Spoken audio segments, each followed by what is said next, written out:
I'd like to call this meeting to order. We have the prayer and the pledge by Mayor Pro Tem Ricky Gonsalas. We'll bow our heads and say the Lord's Prayer. In the Father, Son, Holy Spirit, amen. Our Father, who art in heaven, hallowed be thy name. Thy kingdom come, thy will be done, on earth as it is in heaven.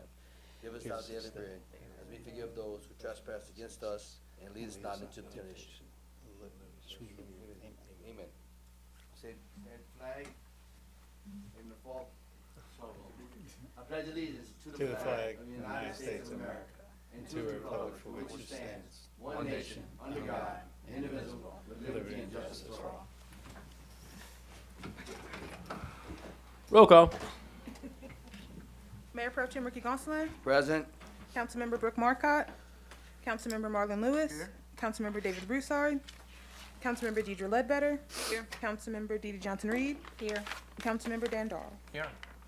Thank you. Item 1, public comment. Do we have any comment cards?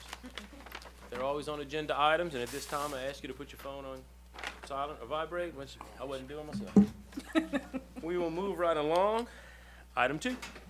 Acceptance of the minutes, regular meeting of May 7th, 2024, which will be published on May 22nd, 2024. I need a motion. So moved. Second. Motion by Mayor Pro Tem Ricky Gonsalas, and who was the second? I'm not positive. Councilwoman DeeDee Johnson-Reed. Do we have any discussion on our regular minutes, our meeting of May the 7th? Hearing, seeing none. Please vote your machines. Thank you. Item 3A. Brad Colder with Colder Slavin and Company to present the financial report for the fiscal year ending October 31st, 2023. Good evening or good afternoon, Mayor and Council. Good afternoon. Good afternoon. All right, here to present the results of the October 31st, 2023 audit. I think a lot of you have been made aware that this audit has a few more findings than you've typically seen in the past, and I felt as though maybe just start there and get through those and get into the numbers after that. So that's kind of what I was going to do, unless anybody has any objection. No, So with sir. that being said, in 2022, you had two findings, both financial statement related. You know, I had no single audit findings. And just to clarify, a single audit is an audit we have to do of the money you receive in grant form.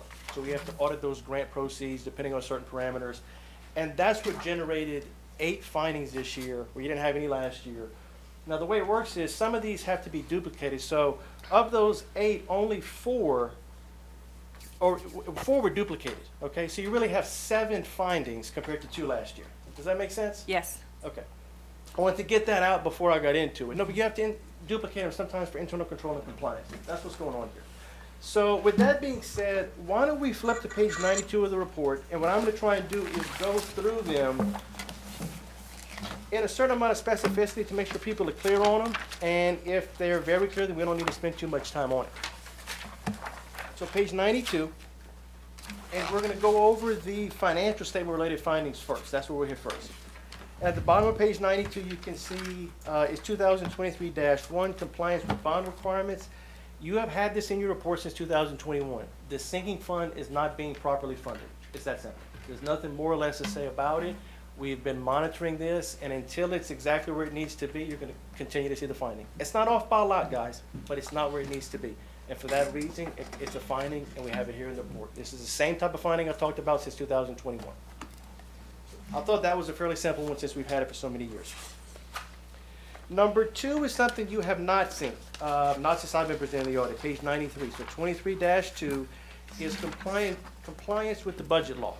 What happened here is you budgeted a deficit in your sales tax fund. You cannot do that, okay?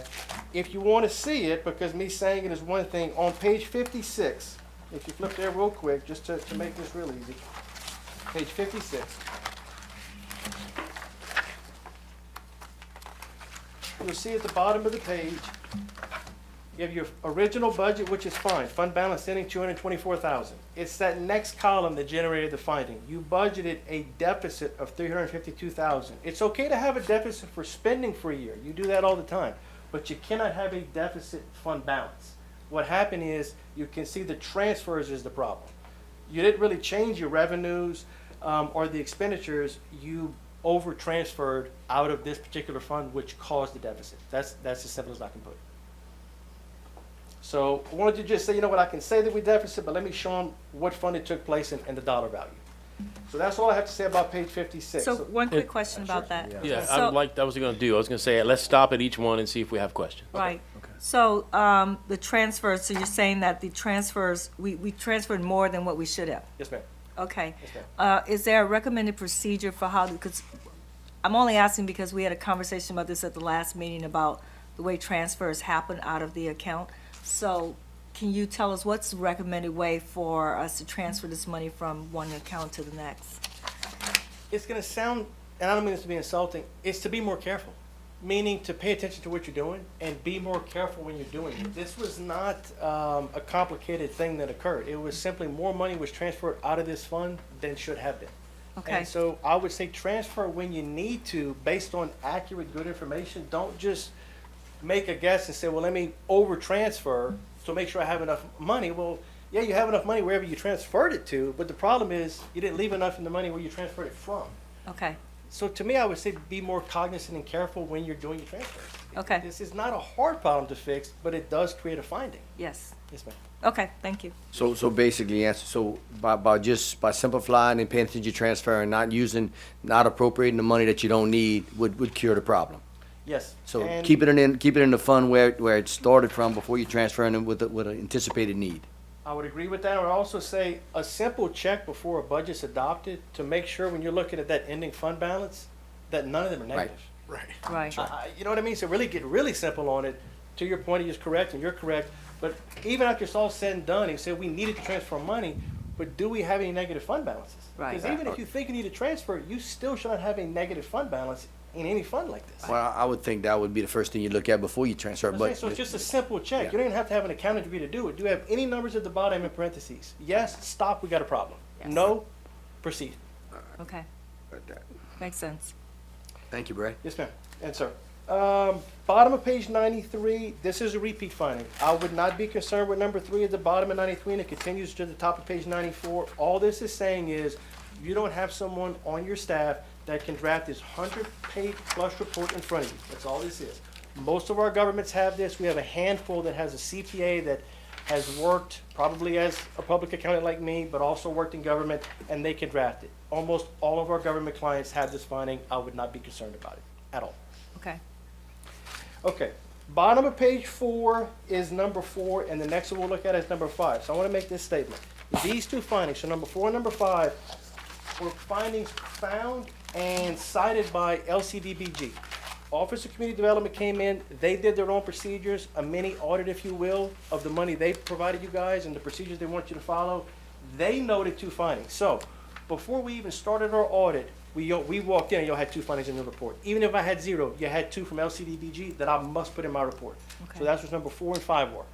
Number 4, it's pretty simple, guys. I mean, the title kind of says it, timely disbursement of LCDBG funds. And if you flip over to page 95, we give you a little bit of context. And in the criteria, it talks about LCDBG. The handbook requires payments for expenditures to be dispersed within 3 working days of the receipt of the funds. It's that simple.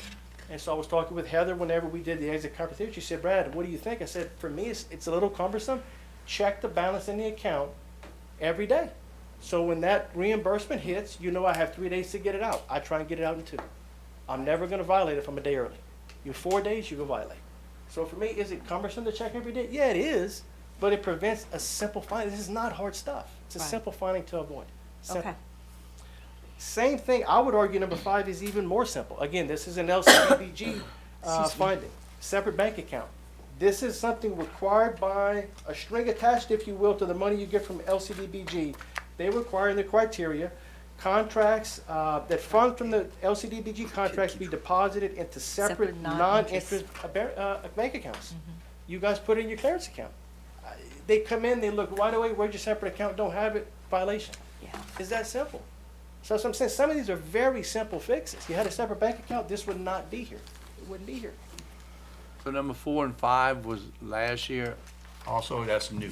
The only ones were number 1 and number 3. Those are repeats. Okay. Okay, 4 and 5 were LCDBG. So like I said, when we walked in, we already knew minimum you guys had 2 findings. Right. Because LCDBG provided it to you and to us. do they don't audit us every year? I can't say, I feel like if you get money, they come in and Yeah, take a look. if I get money from them, yes, they do. Okay, They do. okay. They come and spot check and look and, I'm just wondering why that finding wasn't, why we didn't have that before, because we actually didn't have the account, the bank account then. See, I don't know if they I come in guess- every year, and to Freddie's point a minute ago about the spot check, you never, they don't do as thorough of an audit as we do. Not saying they're not doing their jobs, they don't have Yeah. the same requirements I do. Right. So somebody may spot check something and they didn't look for that, or they may not have come last year. Right. You could be right with I don't remember us talking about them coming last year. That's why I'm asking. I'll say this, they're pretty strict. Yeah. They're pretty strict. They don't give a ton of leeway. They go by their handbook. If you don't follow their handbook, you're gonna find something in a letter that ends up in your audit report. Okay. That's pretty much the way those guys operate. Okay. Moving right along is number 6. Now, number 6 is a bigger one, and that's something that we found in our audit. I think the easiest thing about number 6 is it's unallowable use of funds. That seems worse than it really is, but that was a title we used. I would point you to the condition. So we have criteria. It's a little wordy. I like condition better in this case, and I'll read it. The city used grant funds to pay expenditures that were already requested for reimbursement from the LCDBG grant and the Clean Water State Revolving Funds. So, you had the ARPA money, the American Rescue Plan. You used that money and spent it, okay? Then you came back and asked for reimbursement from LCDBG and Clean Water. So essentially, to use more of a lay term, you double dipped. Yeah. You can't spend money out of one grant and come back and say, I want money from you, grantor, for something I've already got grant money that I used. Right. That's what happened here. Okay. To the tune of, if you flip to page 97, $300 and almost $40,000. So in the context, you can see that last sentence, it was determined that $339,904,000 was charged to other federal programs and are considered question costs. Right. So I would say this, we've been having a lot of audits that have more findings than normal, a lot of our municipal governments, because all this money has come to local government with, it's seemingly free, and I guess in some cases it somewhat is, but there's strings attached. How many times has this city, or any city for that matter, received American Rescue Plan money? The answer is never, okay? So the strings attached to it, you know, you have to learn them one time and the money's gone. It's kind of tricky, is what I'm trying to say. And I have other reports that I'll be delivering in the future that have findings like this. What I'm trying to say is y'all are not alone. Does it make it better for y'all? That's up to you to decide. But you're not alone in having some difficulty applying some of the, I call it strings attached to this grant money. Hoops that you have to jump through to be in compliance. Some of them are seemingly easy, but if you don't know the rule, it's like not knowing the speed limit, you're driving 45, turns out it's 35, you 10 over. Right. Is that type of thing. And then number 7 is procurement. This was a little bit of a misunderstanding. The city, if you look at condition, the city did not obtain bids for the purchase of equipment totaling $268,640,000. Buying a street sweeper. My understanding is, city thought that you were buying it on state contract. There was some language at the bottom of one of the quotes that kind of indicated that, but it wasn't a state contract. You guys got 3 quotes for a $270,000 street sweeper that should have been bid out. It's that simple. And so when that happened, we have to say that you didn't follow procurement law. Again, this was grant money you guys used, and so it becomes a question cost. I Okay. think it was a little bit of misunderstanding that it should have been bid rather than 3 quotes, and there was no state contract to piggyback on. or it could have been piggybacked if we had followed the right procedure to piggyback. If there was a contract for the piggyback, you could have piggybacked, yes, sir. Yeah. That's accurate. So I didn't try and rush through them, but I wanted to not belabor them more than I needed to, because some of them like separate bank account. So in particular on finding number 7. Mhm. So this is a one-time, this is complete, this has been purchased, this money has been spent. Yes, sir. So how do you fix it? Are you just making us aware of it? It's a fine, it goes away next year, because that's obvious not gonna happen. Right, so if you follow procurement, we won't have this finding next year. So Well, you said, we're not gonna buy no street sweeper, that's what I'm saying, it won't happen again next year. So it's just a finding and you telling us how to correct it, and it's. No, Yes, but with we the- will with the buy caveat- something. Yeah, that's Right. right, I mean, I'm just saying. I understand, You know what I'm I saying? understand. with the Yeah. caveat of this, is that you guys haven't had, to my knowledge, since I've been doing your audit, question cost. So that's question cost on grant money you receive. So the mayor asked this in the exit conference. What is the worst case scenario? Because you're looking at approximately $608,000 of question grant money you guys received. I mean, the way that you spend it, we think is problematic. Worst case scenario, the grantor comes back and says, say, you know, Iberia, we want our money back. Mhm. That's the worst case scenario. Do I think the Treasury's gonna do that? No.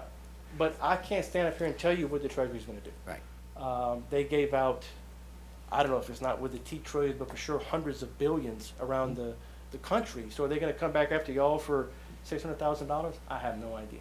But I will tell you, that would be your worst case scenario. So basically you're saying, look, you spent 600-something thousand through a different chain of action that we don't agree to, moving forward, let's do it differently. Correct. Did you have certain strings attached to these grants that you have to jump through these hoops to follow procedures and spend the money? Right. And we found a couple of instances where you didn't follow the procedures exactly, which led to these question costs. Could they ask us for reimbursement of the 600,000? In theory, At yes. worst case scenario. They can, right? Okay. And so, And that's why I asked, because I'm planning for that, you know, just to, Yes, I don't want absolute- it, but I have to look at worst case. yeah, we do need to plan for it, just in case. And so, Mayor, I'm assuming that we actually have put in a process so that we don't actually double dip again.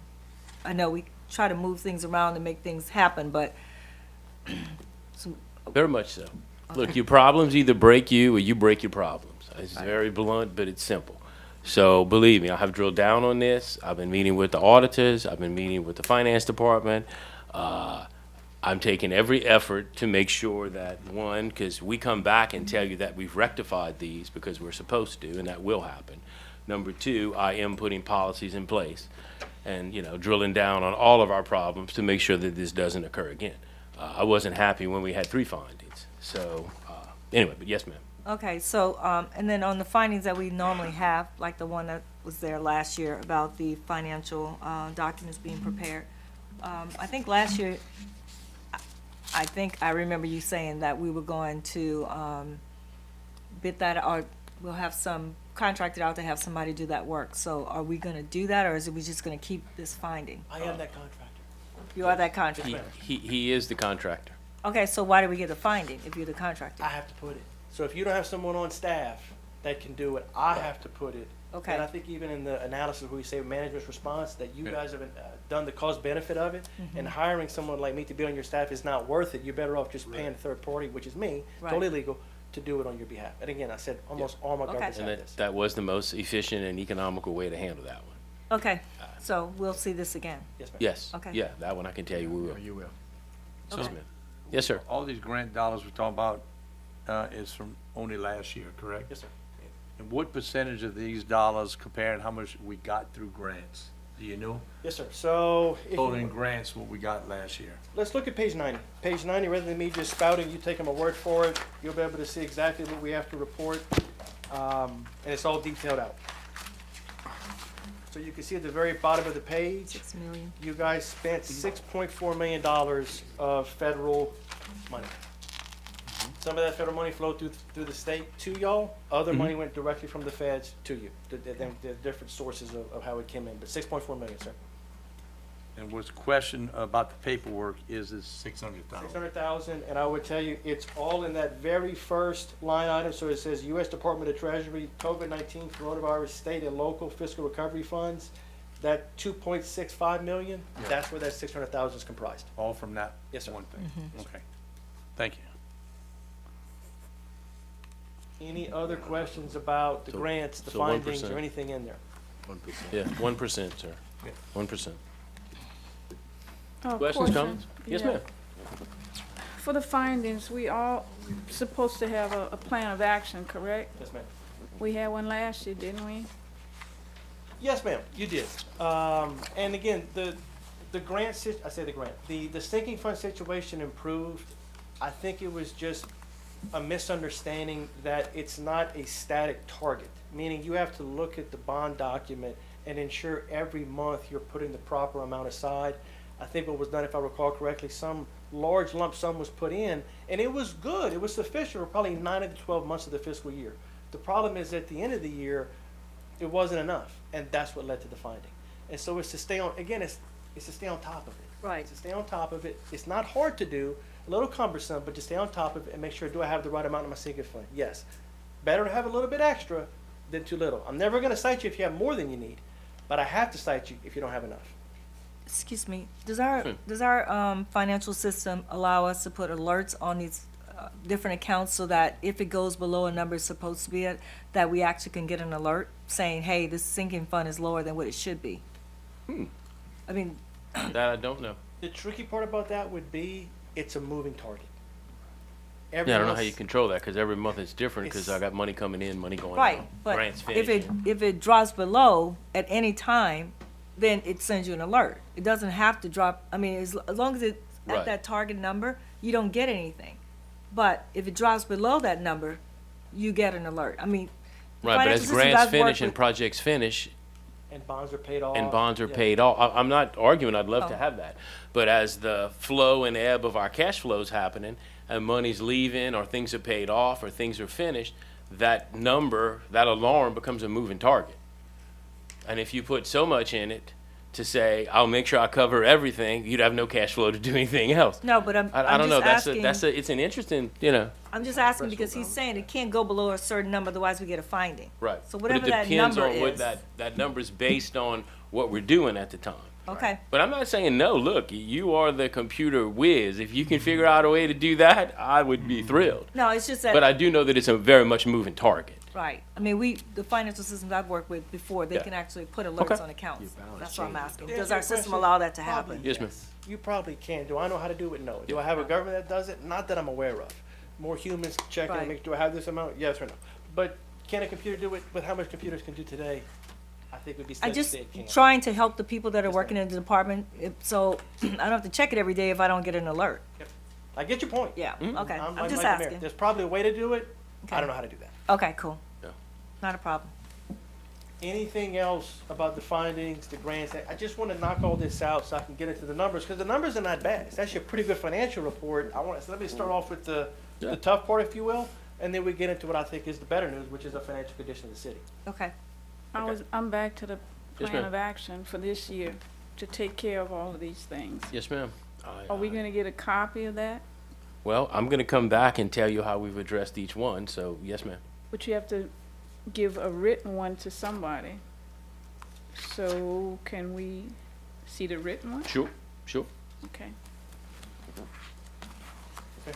Okay, with that being said, why don't we flip to page 78 in the report, and we'll take a look at the sewer fund first. And I'm gonna move through this at a decent clip. If somebody has an issue, question, you'll go ahead and stop me, and we'll drill down into the issue. We have, in the sewer fund on page 78, 2022 and 23 numbers side by side. I'm gonna make some comparisons and move through. Operating revenues, which is comprised of charges to your customers and charges to parish government, total 5.7 million this year. That's up almost 520,000 when it was almost 5.2 million last year. So talk about 10% increase in your operating revenues in sewer fund. It's a nice healthy increase, and you guys need it. Move on to operating expenditures, which is comprised of cost of services rendered as well as depreciation. Operating expenditures did go up from 6 million last year to almost 6.4 the current year, so about $355,000 year over year there. The good news is the operating loss decreased. So you do have an operating loss, 835,000 last year, but it decreased by about 165,000 to 672,000, we'll call it, in the current year. So we're making progress there because of the increase in the revenues. Then we get to the non-operating revenues and expenditures. You can see investment income, quite the improvement. It's not that you have a tremendous amount of different dollar value of cash. It's interest rates have remained high, and you've earned more interest on those dollars. Your interest expenses remain relatively static. In fact, it went down from 131 to 114. The non-employer pension contributions very similar, 37,000 versus 40. And then a decent difference in your other income. You had 76,000 last year versus about 10,000 this year. You sold scrap material last year for a revenue of about $65,000. That's pretty much the entire reason for the difference at this line item. Okay. And then total non-operating revenues, 20,000 last year, up about 71,000 to 91,000 in the current year. And you can see the loss before contributions and transfers, that number improved a good bit. We had a loss last year of 815,000. It improved to a loss of 580,000. So we're making progress here, which is what you want to see. Quite a bit of capital contributions. You can see 400,000 last year. That was related to the parish project.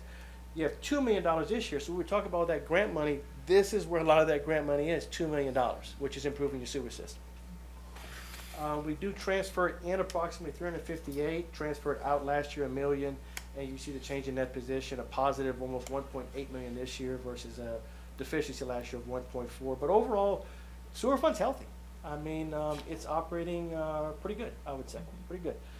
With that being said, on 78, we have two exhibits, and everybody should have these. I want to go over it. The first exhibit gives it, we always do this, it's the per customer per month. It gives us a different look at what we just saw on page 78. So we have a 4-year history. We start off with the number of customers, and you can see it's relatively static, guys. I mean, 11,800 back in 20, 11,600 and change in the current year. I guess you could say, down about 200. Nothing really to write home about there. Income has been relatively static. You can see between 20 and 22, about $36 or $37, but it jumped to $41 in the current year. And you say, wow, that's a pretty big jump. Yeah, but look at the expenditures, running about 38 to 42, almost 46 in the current year. So you can see the operating loss, and you have operating losses all 4 years on the page. This year came at 482. Last year was 591. Back in 21, about $1, and back in 22, 79. So this year, on the higher side of an operating loss. So we've seen improvement from last year, but we're not where we were in 21. You do have a substantial amount of depreciation. Between 20 and 22, you're running about $15, $16. It increased to 17. I would expect this number to increase quite a bit because you have quite a bit of projects that are in construction and progress that are not being depreciated yet. When they're going to come online, this number's going to go up a decent amount. Okay. Could be $2 higher next year, off the top of my head. And then you get to operating income or losses, operating income without depreciation. Another way to look at this is, are we generating cash or not? Is this a positive number or not? And you're generating cash.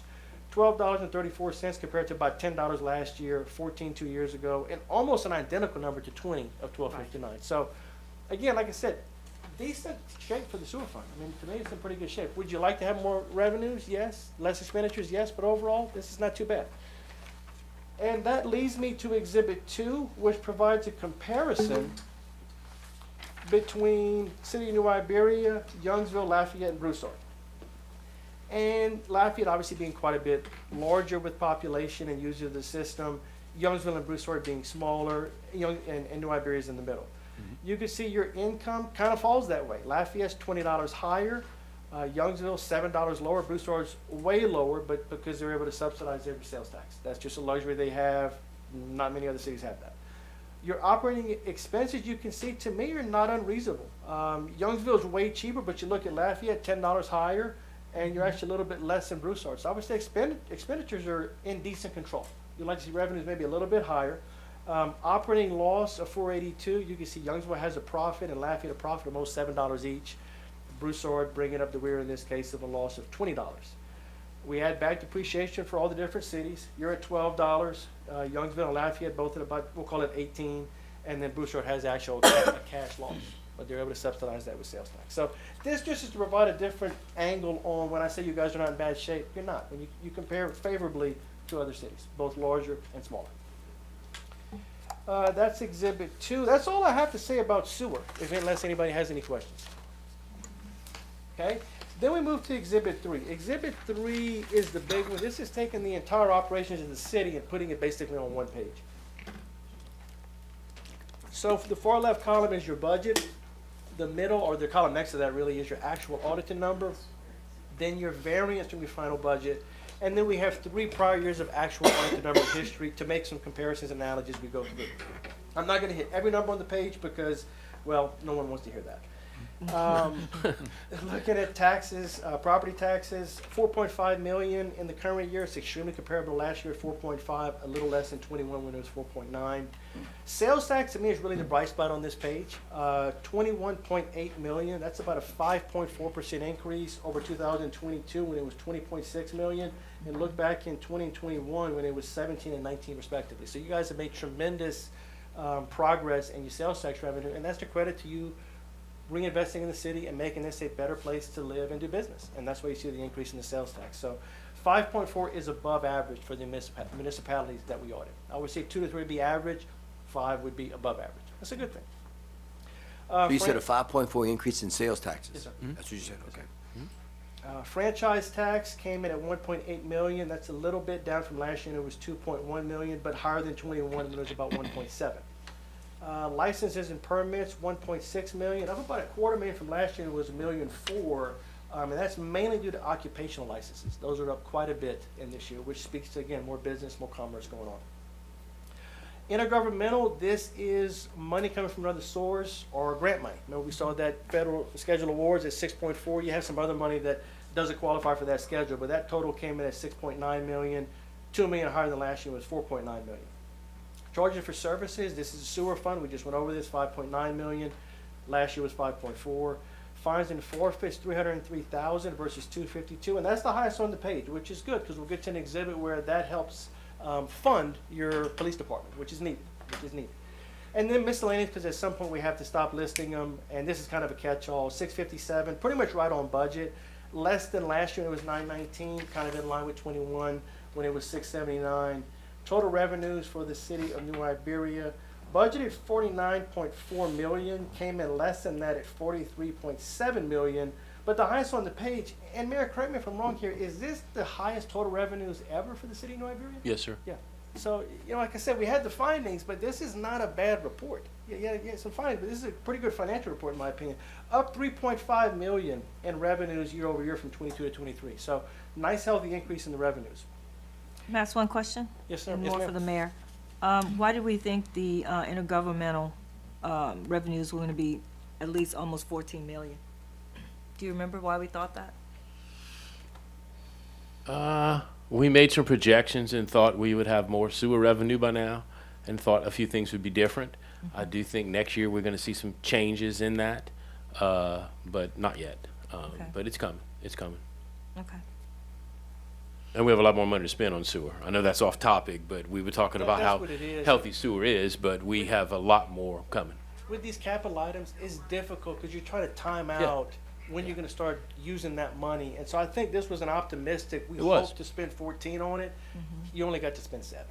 As far as grant money. Right. As far, The- you actually the- spent 14 The on 5 capital. million that later this evening we're turning down because we refuse to raise sewer user fees, and we're not gonna do that. But that 5 million was counted in because I thought we would be Using. further advanced and That was my question. be investing that. Yeah. You know, Okay. we have other benefits coming once we make these improvements, but that's kind of what it was. So we were a little optimistic that the process we had to go through with the rate study and some other things from the state, again, no money's free. It was money, but to have to go through all of that took a lot longer than we thought, so we didn't implement it. Okay, cool. Moving on to expenditures, you can see general government administrative. This is up a decent bit, 3.8 million last year, up to 4.4 million in the current year. Public safety, it's just difficult to not see this go up. I feel like every city, town I go to, it goes up every year. You can see 12.8 million last year, up to 13.2. It just, things are more expensive. It's just a fact of life in the United States today. Public works, 2.6 million versus 2.5, so not much increase there. That's pretty much in line with where you guys want to be. Garbage, 4.2 million. Last year was 4.4. Year before that, 4.2. I would say that's in line with where you want to be. Culture and rec at 1.1. Last year, about 100,000 less at 1,058,000. Urban redevelopment and housing, 1,006,000 versus 1,005,000 last year. That was kind of trending upward. Utility fund expenditures, we went over those. You can see 3.9 of it, non-depreciation, 2.3 being depreciation, up a little bit over last year, but I would stay under control. Pepperplex fund expenditure, 65,000 last year. It was barely getting off the ground last year. So now it's more off the ground. We're at 186. I would expect this number to be quite a bit higher for fiscal year 2024. You see some depreciation of about 114,000 as well for the Pepperplex. Debt service, 2.1 million. That's in line. Last year was approximately the same number. Interest and fiscal charges, 775 versus 830 last year. And then capital outlay, just in this fiscal year, you spent 14.1 million. If you added up 22, 21, and 20, that's about 13.9. You spent more on capital in this 1 year than you did the previous 3 years combined. Again, the reinvestment to the community, trying to make things better. Yeah, you had the finding, just repeat myself. However, this is not a bad financial report. You guys are making headway in the community, and that's what you're supposed to be doing, is reinvesting and making things better, and you're doing that. When you say capital outlay, that's Harper money included. That's ARPA money, that's And grant capital money, outlay. that's savings you guys have in previous years Okay. that you're reinvesting Capital back in outlay, the community. save tax dollars from the sales Make tax sure Harper fund. was included. Yes, sir. Oh, yes, sir. And so it brings us to a total. Your budget is 71.3 million. Thank God we didn't spend that. But you did spend 51 million in merit. Correct me if I'm wrong here, I think this is the highest expenditures. It is, sir. in the history The of highest city of Iberia. income and the highest expenses, because we're trying to put back in the community. So, you know, That's what we're supposed to be doing. my point of doing this is to show the amount of activity that took place this year. Record revenues, record expenditures. There's a lot going on. There's a lot of moving parts. So you have to take that into consideration. Growth, there's something they call growing pains. Had a little bit this year. Excess or deficiency of revenues, you had a deficiency in this case of 7.4 million. Again, you budgeted 21 million of deficiency, so we did quite a bit better than we thought we were gonna do. And you can see last year a deficiency of 1.8, but you only had 6 million in capital only. Back in 21, you had an excess of 3 million, but you only had 3 million in capital. So you can see this deficiency or excess is really a function of how much capital reinvestment did you do. You don't do any, you'll probably have an excess. You do a lot, you probably have a deficiency. Other financing sources, that 2 million, remember we saw that in the sewer fund, that's those capital contributions, grant money, reinvesting into the sewer system. Other revenues, expenses net out to negligible, $45,000. Bottom line, 5.3 million deficiency when it's all said and done for the entire city of New Iberia. Okay? Any questions on Exhibit 3? Questions, comments? With that being said, let's look at the balance sheet for the city, and that's on page 65. We have to call it the statement of net position as a government term, but it's basically a balance sheet. I'm gonna concentrate on the far right two columns being your total for 2022 and next to that being your total for 2023. I'm not gonna hit every line on the page, but if someone sees something, they have a question, you guys stop me. I do wanna point out cash, I think it's important to do that. You had, we'll call it $51 million of cash in 2022. You have $44 million of cash in 2023. Remember, we were on the previous Exhibit 3, I said you lost deficiency of about 5.3 million. Well, it makes sense that you would see cash decrease by approximately that same amount. Makes total sense. Kind of a basement level check of does it make sense to have the amount of cash we do. Nothing else really jumped off the page except kind of looking at total assets being 149 million, almost 150 last year, up to 154. And that increase is, if you see right above the total assets, your non-depreciable capital assets went from 12 million, they doubled to almost 24. Again, that's the reinvestment in the community. And then depreciable assets that came online, 76 million versus 80. So that's where your increase took place, is that capital being reinvested into the city. Deferred outflows, I'm not going to talk about this. I don't think it's necessary. For liabilities, I would want to point out the total. If you go to total liabilities toward the bottom third of the page, 84.5 million last year versus 79.9 this year. And right above the total, because it's going to be relevant for Exhibit 4, net pension liability, 24.3 million last year, 22.9 in the current year. And then right above that, other post-employment benefits payable, about 8 million, 9 million, both in 22 and 23. Those will be relevant on Exhibit 4, so I just wanted to point those out. Okay. Deferred inflows, don't have anything to say. Net position, you can see net investment in capital assets increased 6 million, from 63 up to almost 70 million. Then you have your restricted assets, or restricted position, excuse me. You have capital projects, you have debt service of 2 million. Sales tax dedication will come into play on Exhibit 4, 14.8 up to 15.5. Other is negligible, and then unrestricted, in this case deficit of 13.8 million increased to 15.7. There's some numbers here that really transition directly into Exhibit 4. So if we could, let's go to Exhibit 4. And what we do in Exhibit 4 is try and see, okay, when we back out some of these items and get to an available net position, how many days of operations does the city of New Iberia have? That's what we're trying to get to. You can see we have 3 years of history. That unrestricted net position is where we start. We've just taken these numbers from page 65 at 15.7 deficit. You can see where it was in 21 and 22. Then we add back the net pension liability. This is the pension liability associated with employees here. We have to put it on your books, but it's a state pension. So we add it back. The OPEB obligation, we add that back for some of the same reasons. And the sales tax dedication, while it's dedicated money, it can be used to benefit the city. So we add it back and consider it for the most part available to fund and operate the city. So we get to available net position of 26.9 million compared to 27.7 in 22. Annual expenditures, we talked about this, the $51 million, okay? That's what we saw in Exhibit 3. That compared to last year was 42 million, 35 the year before that. We back out capital outlay. That is a non-recurring item, so one-time spend. So we get to what are the operational expenditures for the city of New Iberia. It came out to 36.9 million compared to 35.1 last year. So we're spending on operations, not capital, $101,000 per day. This is 365 days a year, okay? 101,000. Last year was 96,000. Year before that, 88,000. So things are more expensive, and you can see this trend over time, how the average daily expenditures have gone up. It's recommended you have 60 days of operations, assuming no revenue's coming in. So you would need $6 million to accomplish that. Well, we established in number one, you have 26.9. So bottom line, you have 267 days of operations when the city of New Iberia recommended to have 60. Last year was 288, year before that 308. So, like I said, the numbers of the city, it's a healthy city. You guys have good cash flow. You have a lot of projects going on, takes a lot of management, but the city's in good financial shape. Good financial shape. Any questions on Exhibit 4? I have a question on page 65. Let's do it. The employment benefits payable and a pension liability, what includes that exactly? Yeah, so what happens is we have to get from an actuary the net pension liability. This is not something I compute, it's computed by an actuary, it's put into a report, I'll go pull it off the internet, and they say, City of New Iberia, we're allocating to you $22.8 million. It's that simple. So it's a state pension that they force us to put on your financial statements. Years ago, we didn't have to do this. This is a relatively new standard, probably in the last decade.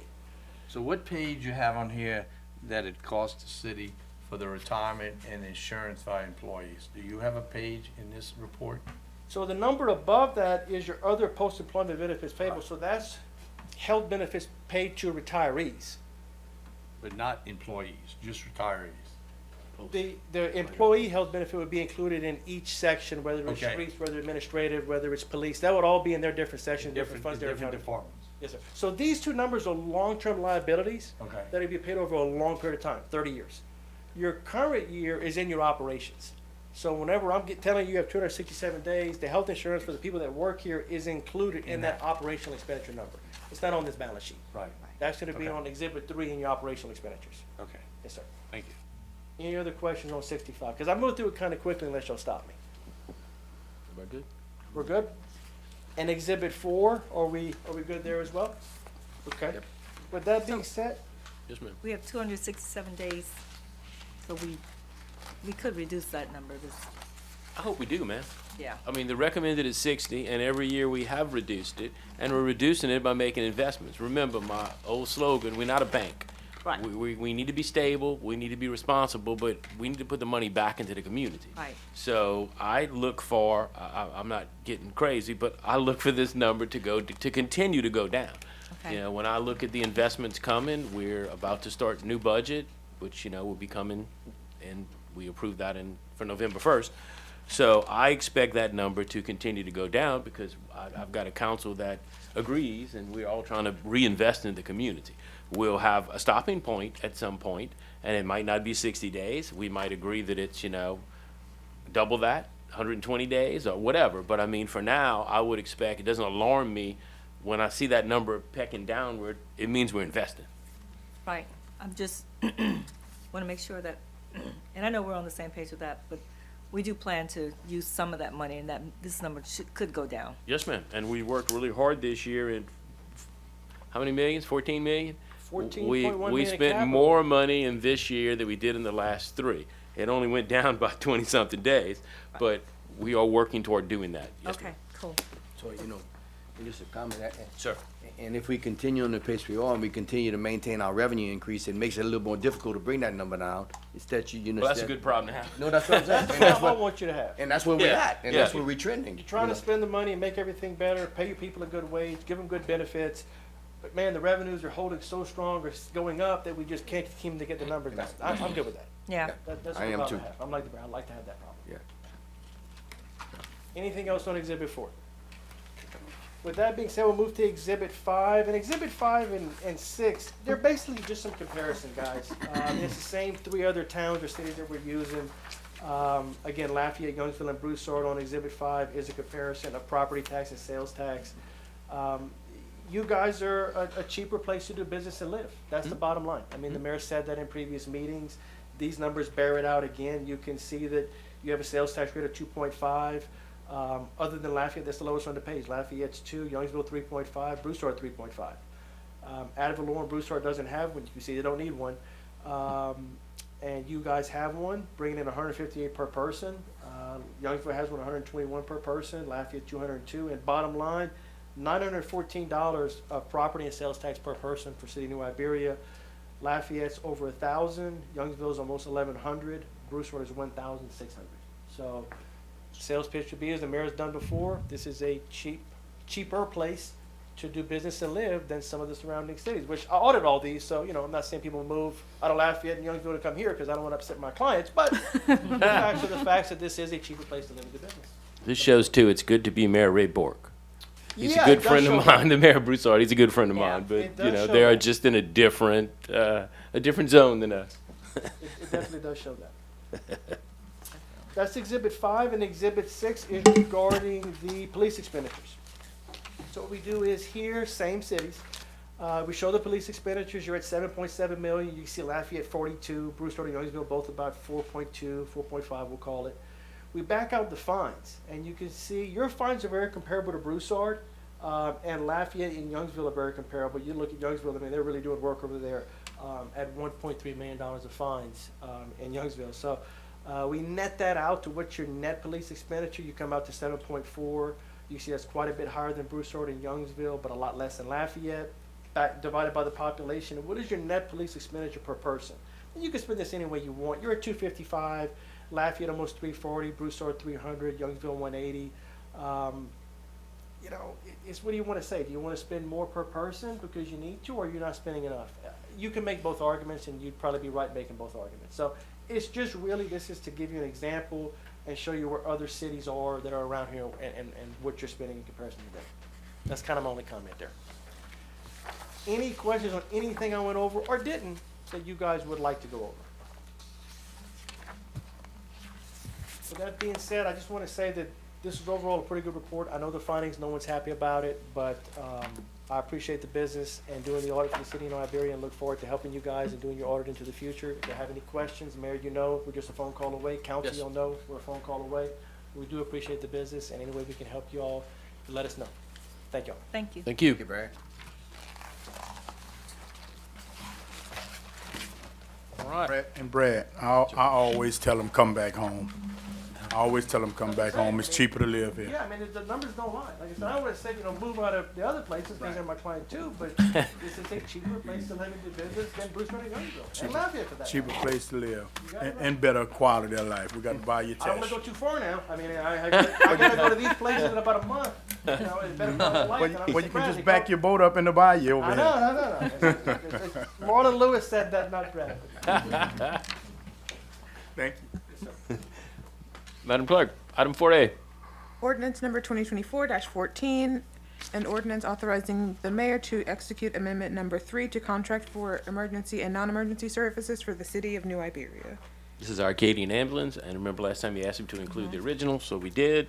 But right now, it's our public hearing, so I would need a motion to open our public hearing. So moved.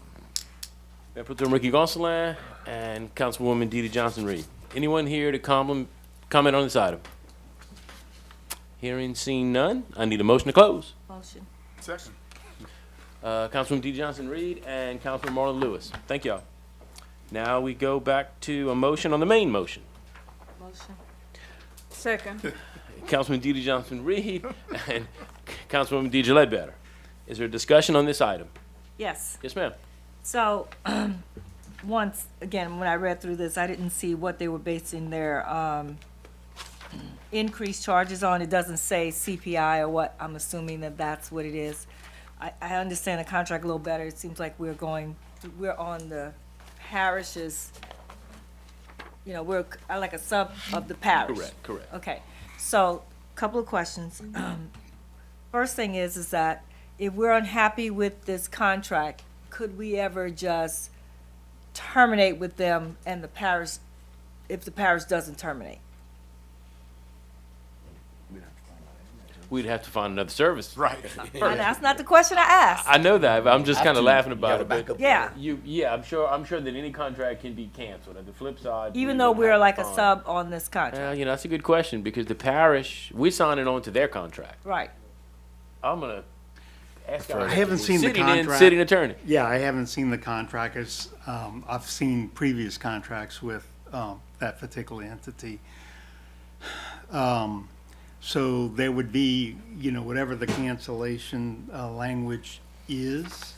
I mean, you have to look at the Yeah, contract. I mean, to see. I read through the termination. I couldn't see that where they specify whether or not we could actually terminate the contract and the parish keep going with them. I didn't see that, but I'm not a lawyer, so. All right, that was my first question. My second question is, do we get a copy of the response times within the city? I know they have certain standards. I think it's 8 minutes in the urban areas, 12 minutes in suburban, and then I think it's 20 minutes in the rural areas for response time. Well, I know we can request that. Because, here's why I'm asking, because since I've been on this council, and there's been issues in the community, I've had several complaints about how long it takes for them to get to the issues in certain communities. So I'd like to see what that response time looks like. So, may I add? Yes, So, sir. For a while, I was familiar with the 911 board, and I advised them for a while. And I believe that they were getting reports of response time, so they can request that. Acadia Ambulance is one of the members on that board, and I think they were keeping track of response times at one time. And that may be a place, and you have representatives from the fire department on that board, so you may Right. No, I be know we able- can request response times on anything. So that's something that we can put our hands on. And that may be readily available through that. Okay. And, because I'd like to be able to say, no, you guys are wrong. They're coming within 8 minutes because you're in the city of New Iberia, or we have a problem, you guys need to get to us in 8 minutes. So either we hold them accountable, or we can prove to other people, to the people in the community, that maybe it's not taking as long as they think it's taking. Okay. Because you're in a crisis situation, you get upset. Yeah. I'd like to be able to see that data. Okay. Okay. Anybody else? Questions, comments? You know, Sure. I just think, you know, Acadiana has been homestead for this area for a long time, and I think their service is steadfast, and they have did multiple things to save lives and provide services for this community, and they're always involved in community events. You know, I think that the response time can vary depending on situations at hand, and I think they've always been, in my opinion, the service to choose, and I'm happy to call them a partner in our city. Thank you. Anybody else? And just to acknowledge, Scott Saunier is in the back of the room, and he represents Acadian Ambulance. Sure. Yes, Come on please. up. Yeah.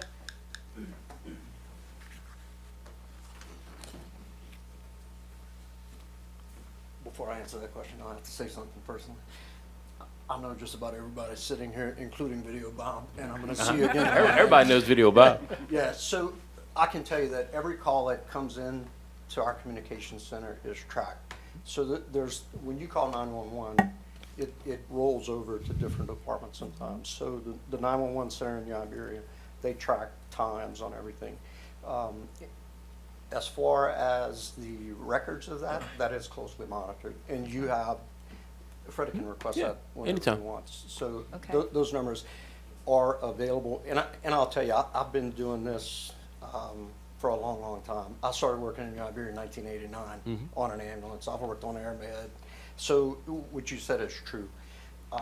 Sometimes it seems, and it does, it's a very, very long time. When you're on the scene, it's a family member or something like that.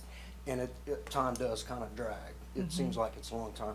I'm not denying that there are times where we have a certain number of units and there are more calls than assets. It's no different than the fire department or anything else. Right. So we can address those individually if you have a specific inquiry or something like that. But everything is tracked. Okay. From the time the call comes in, to the time they get in the unit, to the time they get to the call, to the hospital, the whole thing. There's nothing that's missed. Okay, that's great, because, I mean, I'd just like to have the data so that the next it's- time I get that call, I can say, no, look, I mean, on average, they're getting there in 7 minutes, you know, so maybe it was one blip, because it's only 80% of the time, so you fell in the 20% that didn't happen. But today, I can't say that because I don't know what any of the numbers look like. No, and look, I'll tell you, we're available. I'd be happy to come to whatever meetings you guys need. And then we have people that work specifically in this area, that can come here. Jim, I don't know if you know Jim. He's the operations manager there, and he tracks all Yeah. that stuff, so. If you guys need, we can provide those numbers. And I can't remember if it's a 911 center that does it. The coroner used to actually keep track of that for some reason. Yeah, for some reason, he was, it was in his job description. Yeah, so I'll say this too, when you look at the contract, if we are outside of those parameters for a specific percentage of, I can't remember exactly how it's written, there's a financial, Yeah, a penalty. portion of that, yeah. So we'll do everything we can to stick to it, but not just because of that, it's the right thing to do. So, part of the contract also says that, obviously you guys are gonna be exclusive in this area. However, what about during a disaster? Would you all call in?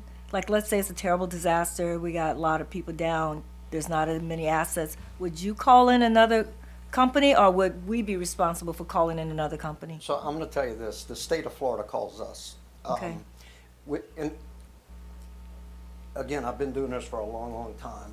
When I realized what you guys actually have access to is when I started flying. So I flew all over the country, moving patients. So we run a little differently than most organizations. We have 600 ambulances. And the Okay. way our system works is that, like, if we get busy in Iberia and units aren't available, we shift the entire company. Okay, So we have more assets than just about any other company in the country. If need be, though, that's what actually happens. FEMA has contracts with other companies, and they'll send the assets here, Okay. if need be. But typically, that's not required in this area. okay, Our company has, we have large buses, aircraft, I mean, we have just about everything you need. So those assets are typically staged prior to an emergency like that. That way, when the disaster moves on, whatever it is, then the assets move in. okay, So we can handle just about anything, but if not, the whole country kind of runs that way. Assets will come in to support that, okay, all right, thank you, I appreciate it. no problem. I got one little comment. Yes, sir. Something happened not too long ago. I was in a neighborhood and an older lady slipped and sat down and couldn't get up. And so we couldn't get her up. And we said, well, you need to call the ambulance. So we called the ambulance. And I looked. And by the time the ambulance got there, the person's daughter was pretty upset, said, it took y'all 20 minutes. It was 6. Yeah. I mean, I understand what you say about emotional. It seemed like forever, but just to let you know, it just happened not too long ago. Yeah. And it was 6, but she thought it was closer to 20. Yeah, so when you're watching that or you're involved with yeah. it, it seems like it's an hour, but Yeah. it's typically not. Yeah. We even stage, they use a system now, they stage units where they predict things are gonna happen.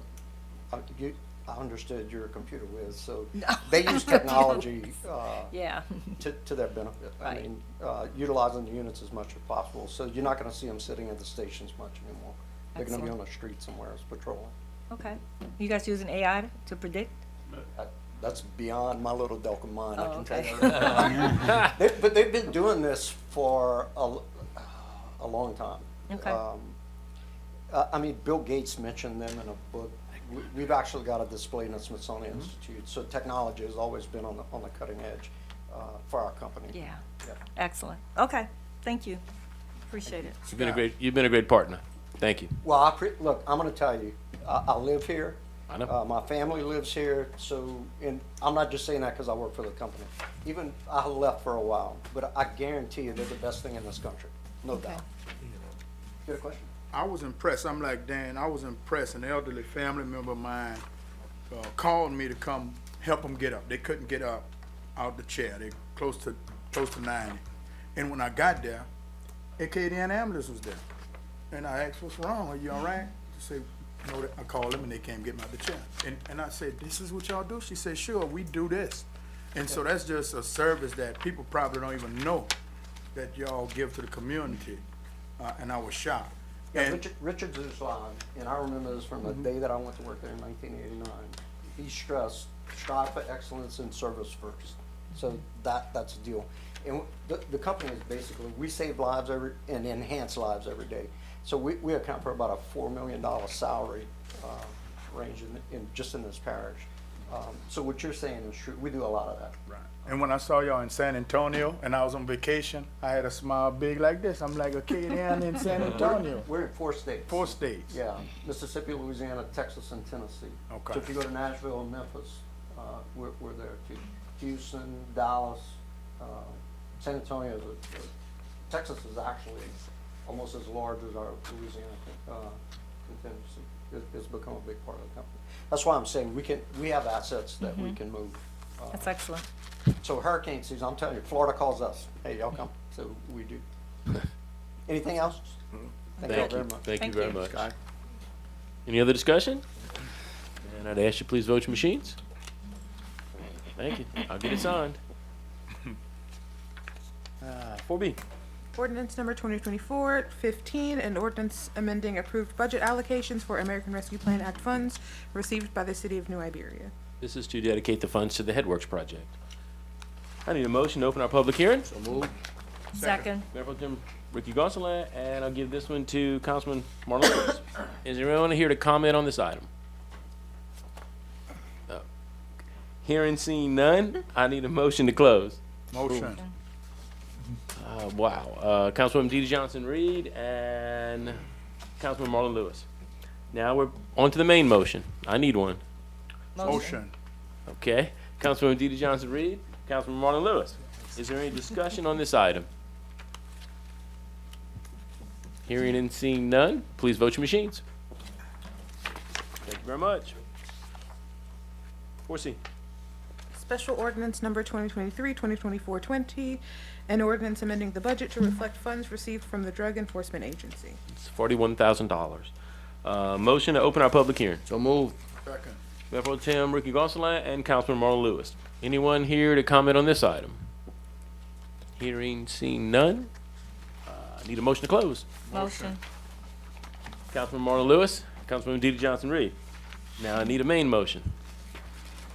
Motion. Second. Councilman Marlon Lewis, Councilwoman Deidre Ledbetter.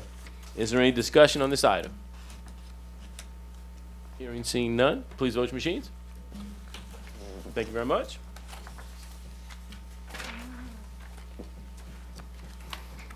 All right, item 4D.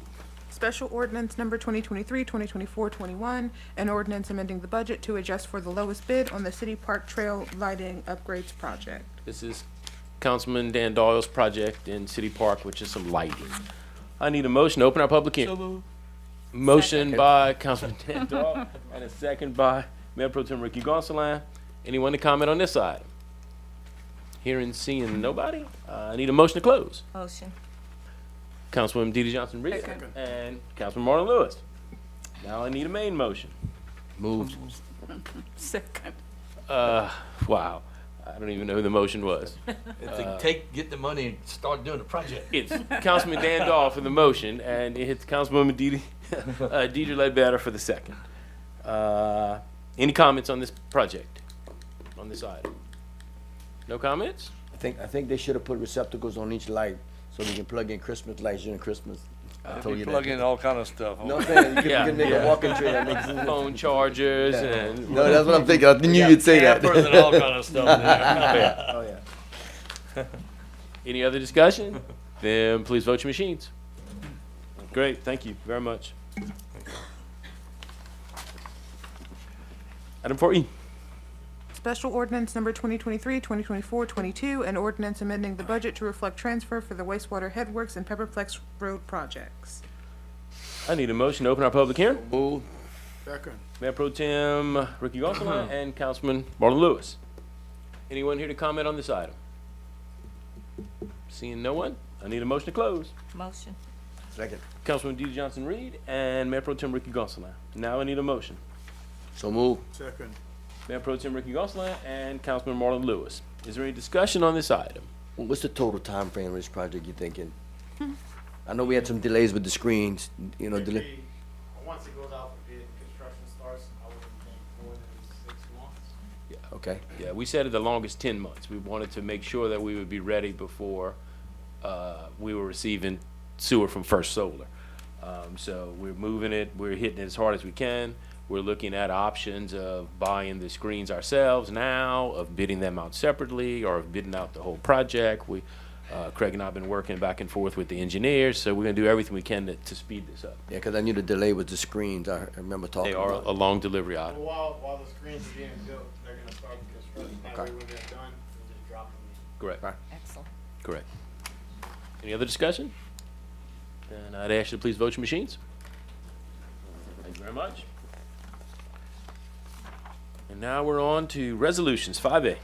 Resolution number 2452, an ordinance is accepting the financial report for the fiscal year ending October 31st, 2023, as presented by Colder, Slavin and Company. I need a motion. Motion. Mayor Pro Tem Ricky Gonsalas, Councilwoman DeeDee Johnson-Reed. And is there any discussion on this? This is to accept the audit. And the findings Yes, will ma'am. come back, the answer to the findings will come back in a later date. Yes. Okay. And we'll get the action plan. Yes, ma'am. Well, yes, ma'am. Yeah. Yeah, same, It's the same same thing. thing. Yes, ma'am. I won't do it twice. I'll do it once, but yes, ma'am. Any other discussion? Then I'd ask you to please vote your machines. Thank you again. 5B. Resolution number 2453, a resolution approving change order number 2 for the Jefferson Terrace Drainage Project, Phase 2, and authorizing the mayor to execute any and all documentation in connection therewith. This finishes off the project and it's $14,000. Motion. Do I have a Second. motion? You made a motion already? Yes. Councilwoman DeeDee Ledbetter, thank you. I didn't even have to ask. That's my Hey. project. I know it is. And Councilman Marlon Lewis. Do we have any comments?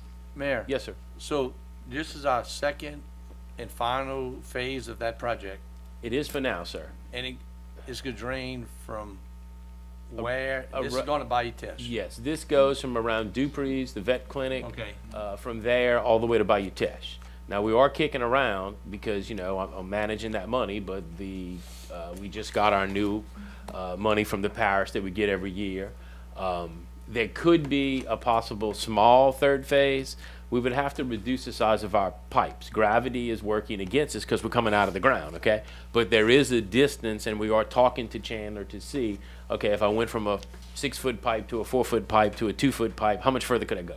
So we are at least looking at, if we could extend it a little further up. Regardless of what we do, there's only so much we can go. I mean, gravity's working against us. So we're not going to be able to go too much further, but I am at least looking at, because Jefferson Terrace is such a problem, could I go further? And this doesn't impact, sadly, anything on the other end. The other end is an even bigger challenge. But this is doing some good, and you can see that when it rains, it is moving water, and we have gotten, benefit from this. There is a possibility. Of a little bit further, yes. Okay, thank you. Would the, Yes, ma'am. I'm That's sorry. right. Well, I was just gonna ask you the. okay, I gotta I thought he said pick. yes, ma'am. Ladies first, ladies first. Go ahead, and then I said. Yes, ma'am. No, I was just gonna ask, if we reduce the size of the pipe, wouldn't that cause a slowness, slow No, it down? but you would pick up a little more water. You would pick up some more water further down. In other words, Okay. it's got plenty ahead and the water's coming. You're right, you can't reduce it to very small, but Chan and I were talking about how far we could reduce it that we still had, good flow. Okay, all right, It's not gonna go much further. Probably the analysis is gonna come back and say it's not worth doing, yeah, to tell you the truth, but, we'll see. okay. Yes, sir. No, I was just gonna ask, the money we get from the parish come from the mosquito control Yes. abatement tax? That is this, mosquito control can only be used for drainage. We received $1 million this year, where in previous years we got about 800,000. So we actually got a little bump up, which is good because things cost more. And we have some big projects coming, with those funds. That's why we got more mosquitoes, because they spraying less and giving us more money. Right. That's pretty funny. Anybody else? It's factual. I mean, you got more mosquitoes. Any other money. discussion? Then, please vote your machines. No, thank you. Thank you very much. Oh, I didn't vote. No, No, Nope. okay. I'm sorry. You need to put that thing somewhere else. All right. Thank you. Give me a mirror. That's what we have to do. Put your mirror, a rear view. Stick it on the back of your head. 5C. Resolution number 2454, a resolution approving certificate of substantial completion for the Jefferson Terrace Drainage Project, Phase 2, and authorizing the mayor to execute any and all documentation in connection therewith. I need a motion. So move. second, Mayor Pro Tem Ricky Gonsalas, Councilwoman DeeDee Johnson-Reed. Is there any discussion on this item? Seeing none, please vote your machines. Thank you. 5D. Resolution number 2455, a resolution approving change order number 1 for the American Rescue Plan Act project entitled Drainage Cleanout Area A, and authorizing the mayor to execute any and all documentation in connection therewith. This is $1,600 worth of hydro seeding. Do I have a motion? Motion. Second. Councilwoman DeeDee Johnson-Reed and Mayor Pro Tem Ricky Gonsalas. Is there any discussion on this item? Mayor, Yes, sir. don't we have any more funding coming soon to do some more of these ditches? We are finished another $250,000 package. We have $1 million total. We've spent $250. There will be little items along the way where we see some erosion or see something, and we'll add some hydro seeding or some limestone riprap, or just to take care of those issues. But we have 3 more packages coming out, and our engineer Chandler Staples is about to bid the second package. Once we finish that one, then we'll What's- proceed to the other 2. Which canals are in the second package, do you know? I forgot. I don't remember, but I can look it up for you. But I'm pretty sure Ann Street's in the second package. Thank goodness. That's one that, well, I also tried to spread it all over. I Right. didn't want to just start on one district as usual, we all in a team. So I split it around. So I know it's nowhere near the other ones, but I really think that in package 2 or 3, but I think it's in package 2, is some canals we haven't gotten to, which Ann Street, Ann Street is one of along them. Ann Street's one of them. Okay, thank you. Mayor, I know on Zaire Street, we did one, when I first got on the council. Yes. It was like a ditch more or less, but it Correct. really alleviated flooding for Oh, the it people did. on That's the Zaire one that Street. you and I went look at. Correct, we went look at it and, It worked. yeah, and I think we have, you said the right-of-ways, for those are still standing? We had right-of-ways, and if you remember, we sent out, Jeff's not here tonight, but we sent out, I don't know, 50 letters, something like that, that went to people. We only had one person come, but those letters notified you that, hey, it might be an old right-of-way, but it's a right-of-way. Right. And so, yes, we now have, those letters were sent for all 4 bid packages. So we have all the right-of-ways that we needed, or clarification, or reminded people that we hadn't been here since 1952, but it's still a canal that we clean. So I think now we won't have any more holdups, that we can just, as we finish one, we'll bid another. And just remind Joe in Public Works to not forget that. That's a little one they can forget, because it's behind people's houses. I agree. And between the, what's back there? The Hey, apartment, T.R. Bob, I think, apartment. Your Bob's back too. You showed it to me. I didn't even. I mean, they totally forgot about it. Yeah, no, it was off the chart. Everything, tires, you name it. Yeah, it was And then bad. when they cleaned it, since I think 2017, 2018, Yeah, our second year. I didn't think. get one call and got We moved calls some all more, and I 20. think we're So it gonna worked. have that with some of these other ones. I mean, we're touching stuff that literally from the 50s hasn't been touched. Wow. Any other discussion? Then please vote your machines. Thank you very much. 5E. Resolution number 2456, a resolution awarding contract to Minville Lumber Company Incorporated for the Ann Street Park Project, FPNC number 50-ML1-22-03, and authorizing the mayor to execute any and all documentation in connection therewith, all contingent upon approval from the Office of Facility Planning and Control. This is a capital outlay project, about $345,000. It's in the budget. Let me get the motion in a second, then I'll call on David. Do I have a motion? Motion. Second. Councilwoman DeeDee Johnson-Reed and Mayor Pro Tem Ricky Gonsalas.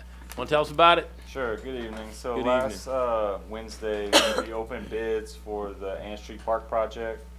As y'all know, that's the corner of 20 Harper and Ann Street. It's a vacant lot. We're proposing to develop it into a nice community park, which will have a basketball court, outdoor basketball court fenced in.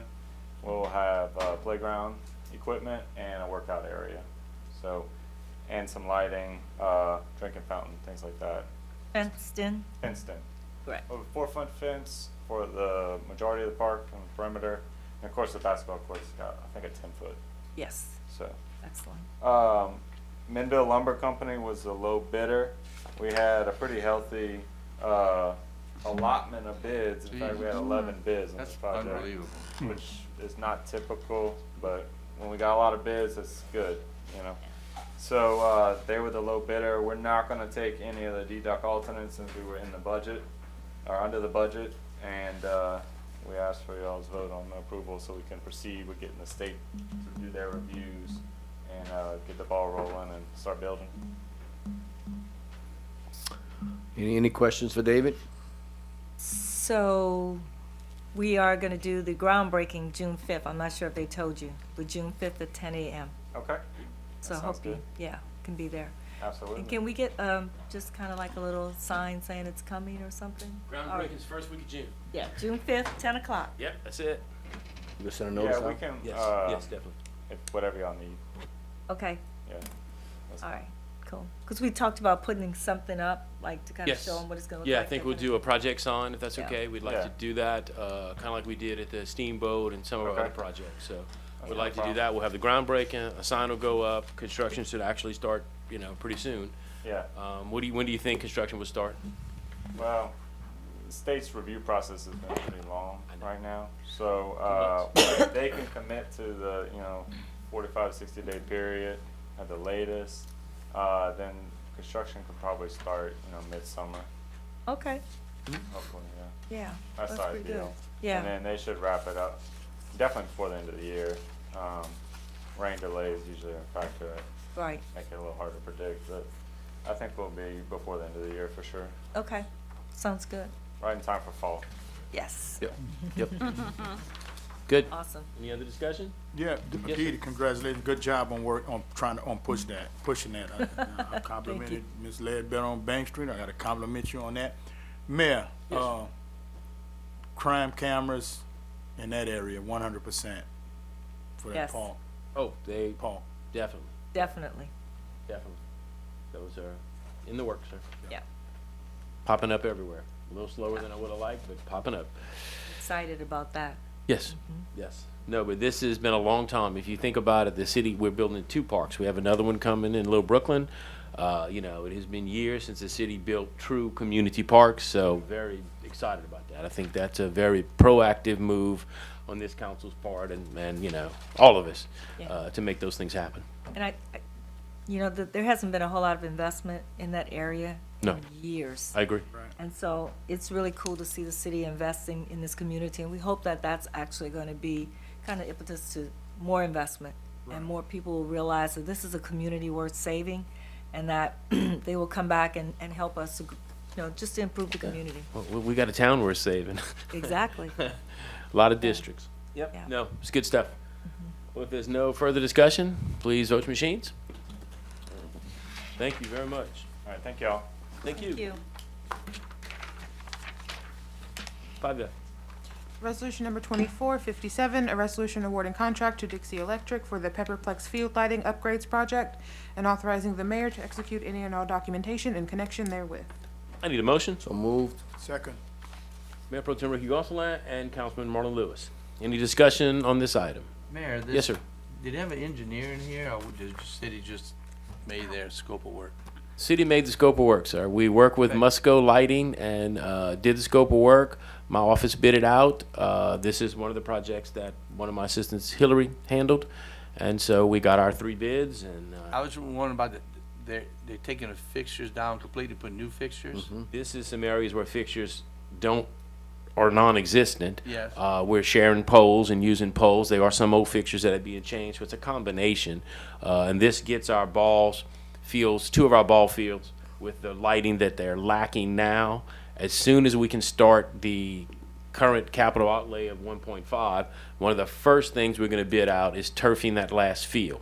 So the big elements that we're kind of missing, I mean, we did host a couple of small tournaments, but before we can really start marketing and do more and start getting that revenue, that sheet we were looking at earlier that didn't have any revenue yet, we need these lights on these fields and we need that other field turf. So what I'm trying to do is stage these things so that this is done now.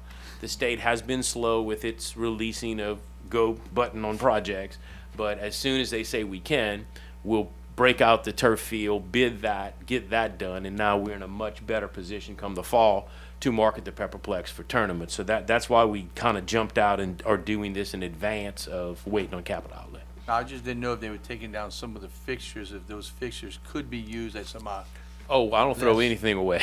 Yeah, If that's the there's fields that another don't park need that to we can spread, utilize, yes, sir. as. Yeah, So and actually, we have some dark The spots. city keeps the old fixtures? Yes, Okay. definitely. definitely. Soccer has some dark spots too, so I mean, we're not, like I said, the Pepperplex isn't finished. We have a ways to go, but we just need to be crafty in how we do it. So yeah, I'm not gonna give up any parts of peace. Okay. Anybody else? Yeah, I was out there. I was out there last night. It was really amazing to see the amount of families out there, and participating in the facility. So I was excited. Good, good. Any more? Then please vote your machines. Thank you very much. 5G.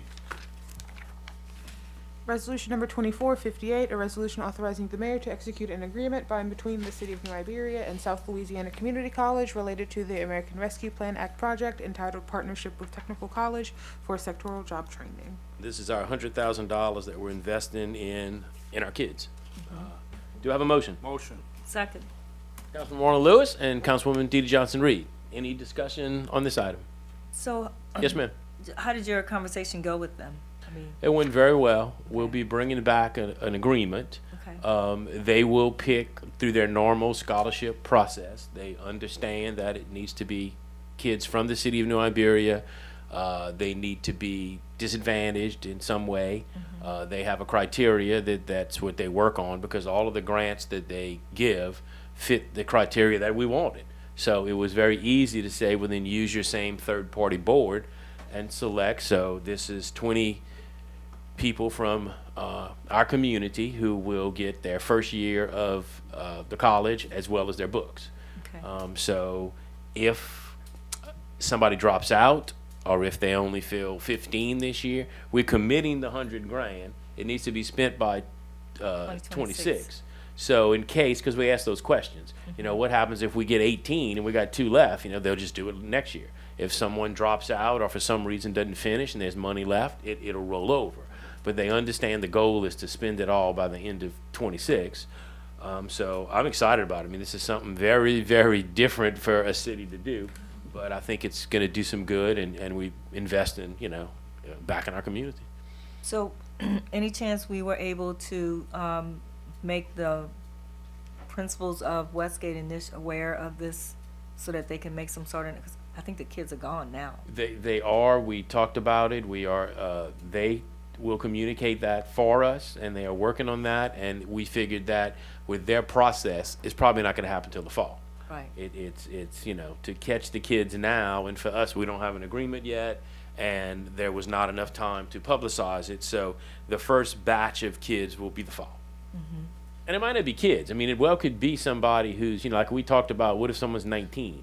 Right. You know, I mean, if they fit the bill and fit the criteria, you know, that was fine. So it could be someone who graduates right now that doesn't go till the fall. Right. It could be someone that graduates mid-year. But anyway, so the process will start in the fall. We'll be coming back to you soon with, you know, the cooperative endeavor agreement. So, when we get to a point where we're ready to talk about people applying to get the scholarships, could we, like, I don't know, create some sort of flyer, something that we can publicize so that people would know, hey, this is available, you guys need to go do X, Y, Z to Yes. get, you know, That's not the a problem. funding? Okay. And it will be called the City of New Iberia, you know, scholarship, so Right. they will know where it comes from. And, well, just FYI,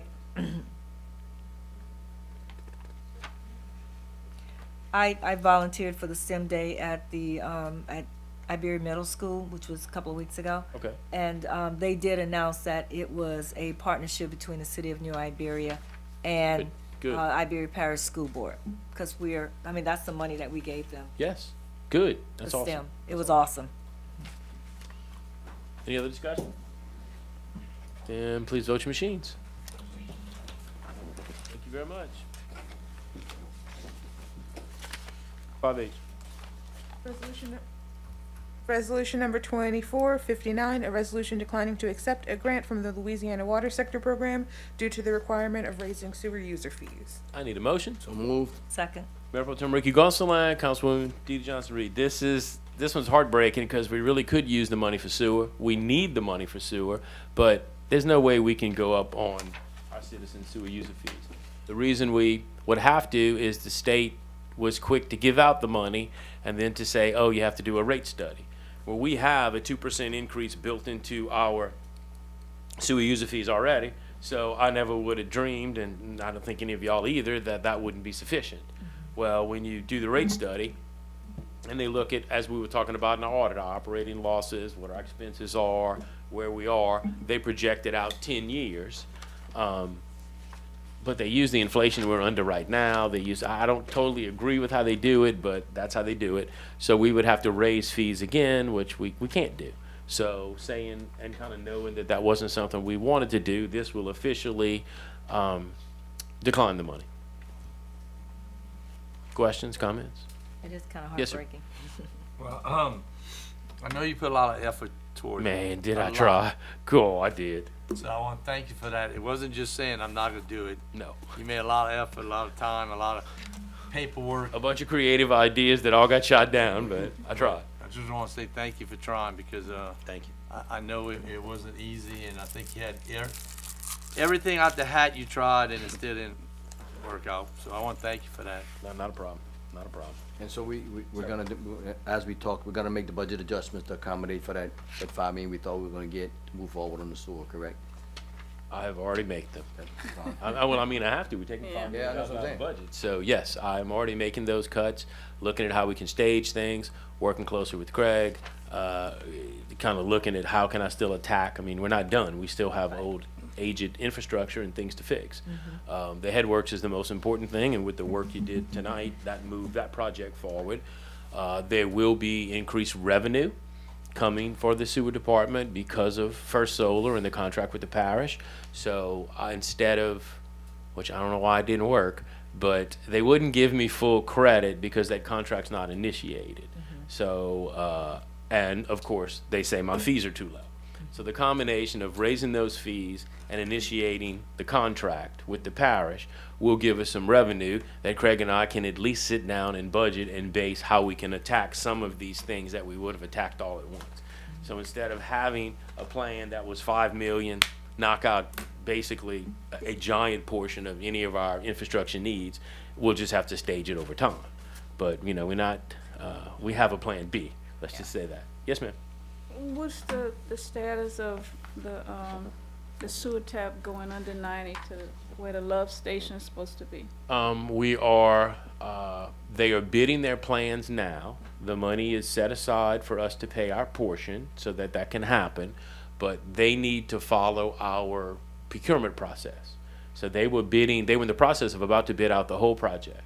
So Craig and I caught that, talked about it, said, wait a minute, got with Jeff and said, for us to be able to put public money in, you gotta follow our rules. Because they're a big company. There's probably 5 or 6 contractors they work with that bill every Love's truck stop. So it's not really like a public bid. So we've instructed them that for the portion that we would invest some money, you have to follow the public bid laws and the public procurement. So they're in the process, I don't know where that's at, but they're in the process of making those adjustments and changes. I saw an email from Craig and we let them know that's what they have to do.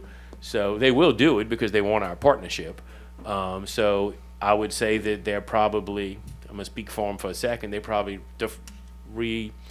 redesigning their drawings and looking at that, and then they'll have to do our procurement process and publicly advertise and all of that. So it's a couple of months away, but I can say safely it's in the works because they're annexed into the city and they need our sewer and they want our money.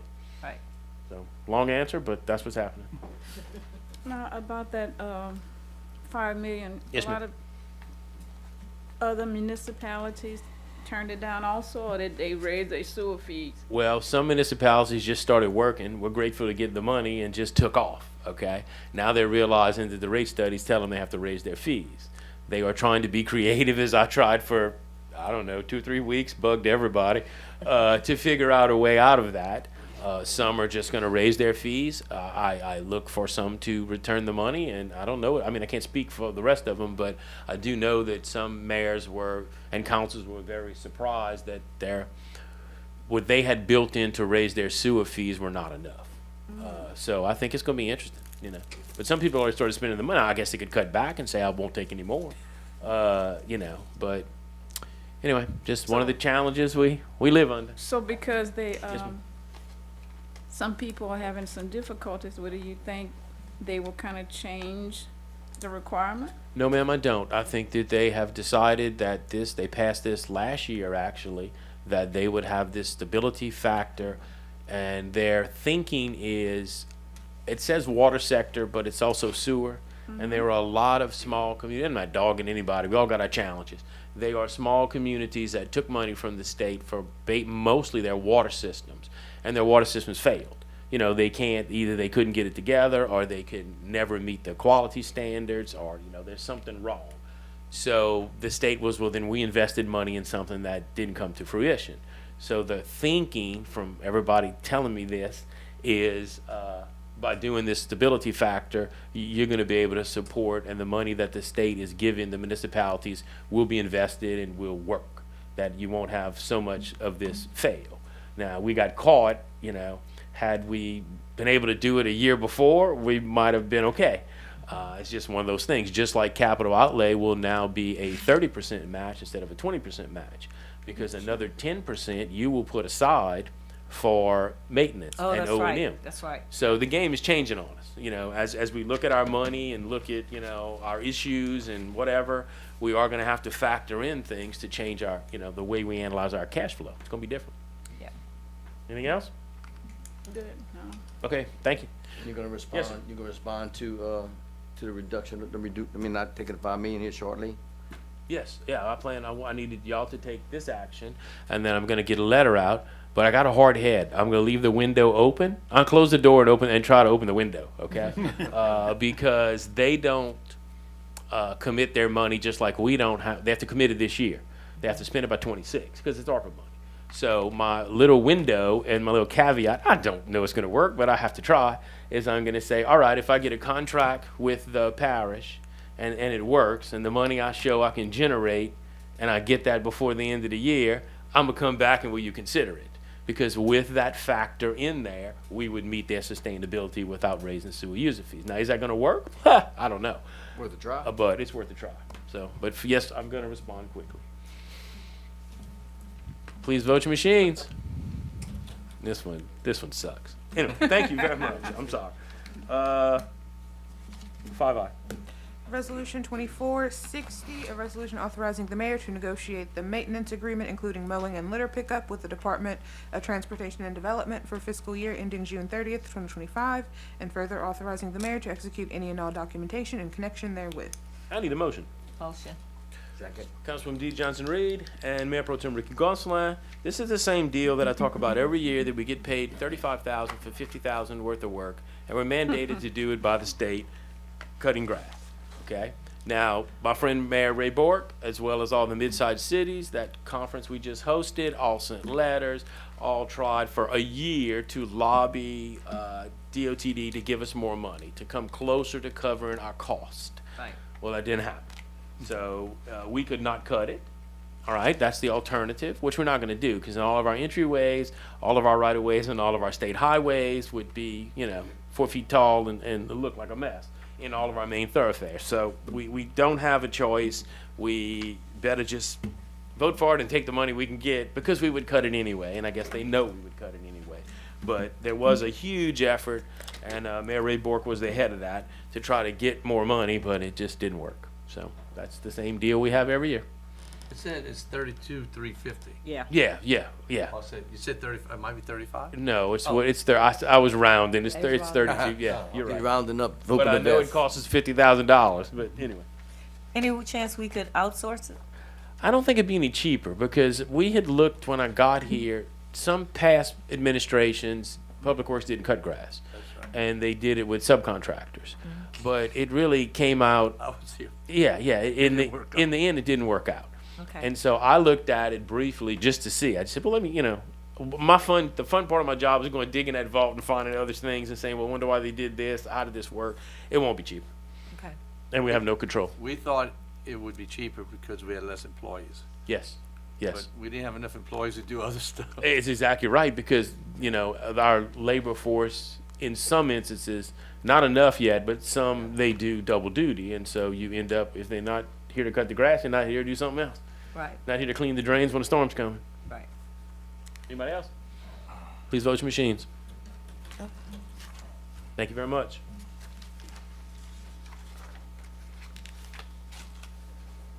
6A. Introduction of ordinance number 2024-16, an ordinance rescinding ordinance number 2023-04, and further correcting and amending sections 2 and 801 of the City of New Iberia Charter relative to election districts and setting for public hearing on June 4th, 2024. Okay, let me get a, I'll explain this and then we get a motion. Do Can that, I- man. Can I have I'll a make a motion? motion. Yeah, just so you can hear, huh? Yeah. Councilman Dan Dahl, Mayor Pro Tem Ricky Gonsalas. Okay, this is an item where only on the annex piece, our description that was done by our demographer is not complete. Okay, and there's been efforts to try to get it complete, and they haven't worked. So, our register of voters is under a timeline to get this done.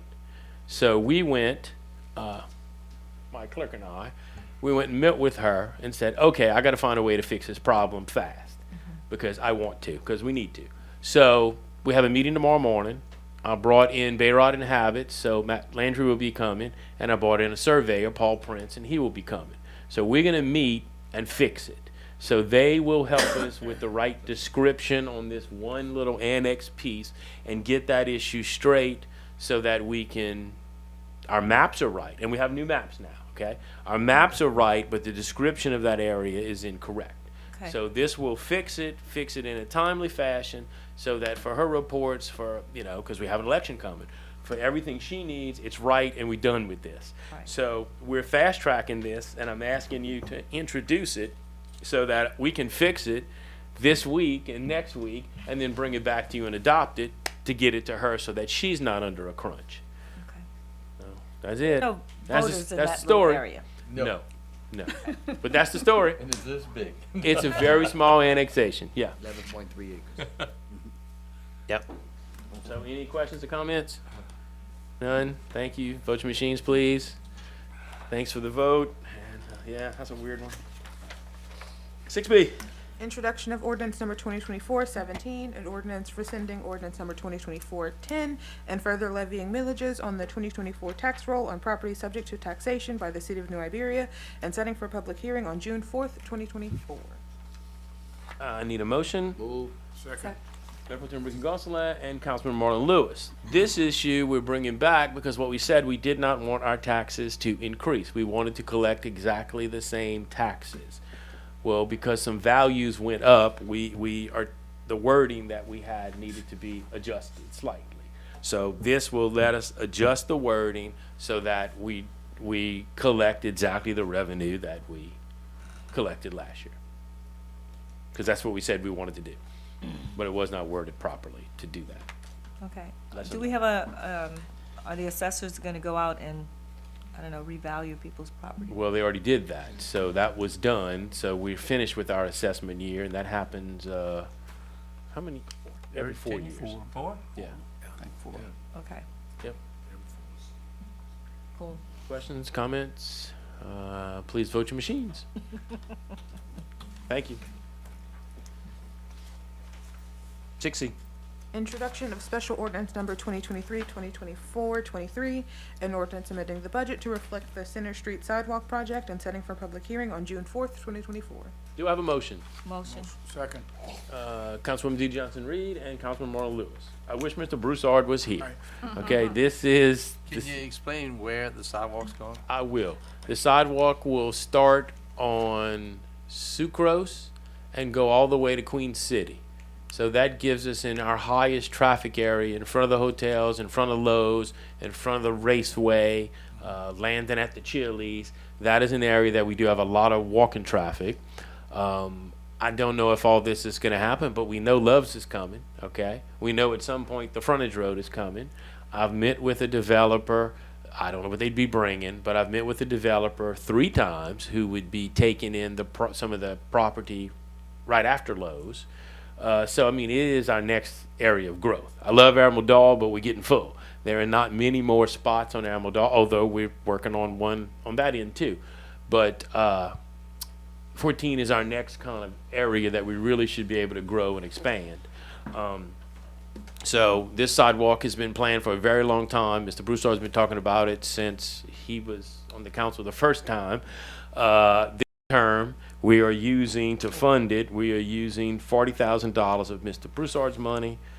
We did dip into the TIF for $50,000, and then we had $200,000 in the budget for sidewalks. So this would be our sidewalk project, big one like we did Dale Street prior. So $142,000 is coming from that. So that's how we're paying for it.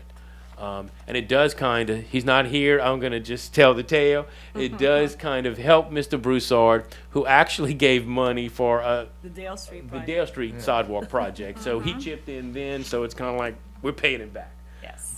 So that's the project. So Mayor, we have plenty enough easement on that property where we don't have Yes, to get nothing from we the hired county? Chandler Staples. That was not one that I did in-house because of DOTD. Right. Chandler ran all the right-of-ways, did everything. We'll get all the right permits, get all the approvals, put the plans together, and you know, handle the bid process. Thank you. Any questions, comments? Then please vote your machines. Oh, we'll have to tell our buddy all about it. He missed it. And we voted no. Boy, really? I didn't want to overpass. That's it. That's it. Item 6D. Introduction of special ordinance number 2023-2024, an ordinance amending the budget to reflect change order number 1 for the Jefferson Terrace Drainage Improvements Project Phase 2 and setting for public hearing on June 4th, 2024. Motion. I need a motion. I think I heard one because it's her district. Second. Councilwoman Deidre Ledbetter and Councilman Marlon Lewis had the second. Questions, comments? I think it's change order number 2. All good? Then please vote your machines. Thank you very much. 7A. Kevin Zarang to present monthly budget to actual report for November 1st, 2023 through April 30th, 2024.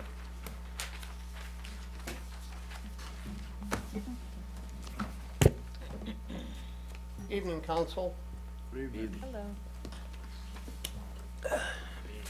So we're presenting a budget to actual through the end of April, which would be period 6. That would put us at 50% of our budget. General fund budgeted revenue, 26.2 million. Actual is 14.1 million, putting us at 53.88%. Expenses, 28.5 million. Expenses, 13.4 million, putting us at 47.18% of our expenses. 1960 sales tax, budgeted revenue, 10.5 million. Actual is 5.3, putting us at 50.6% of our revenue. Distributions, 15.4 million. Actual is 5.8 million, putting us at 37.72%. Pepperplex TIF, 800,000 revenue. Actual is 417, putting us at 52.10.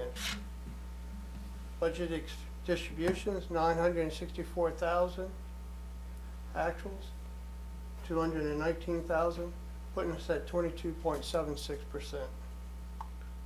Police and Firemen's Public Safety Fund, revenue, 4.2, actuals 2.1, putting us at 59.96%.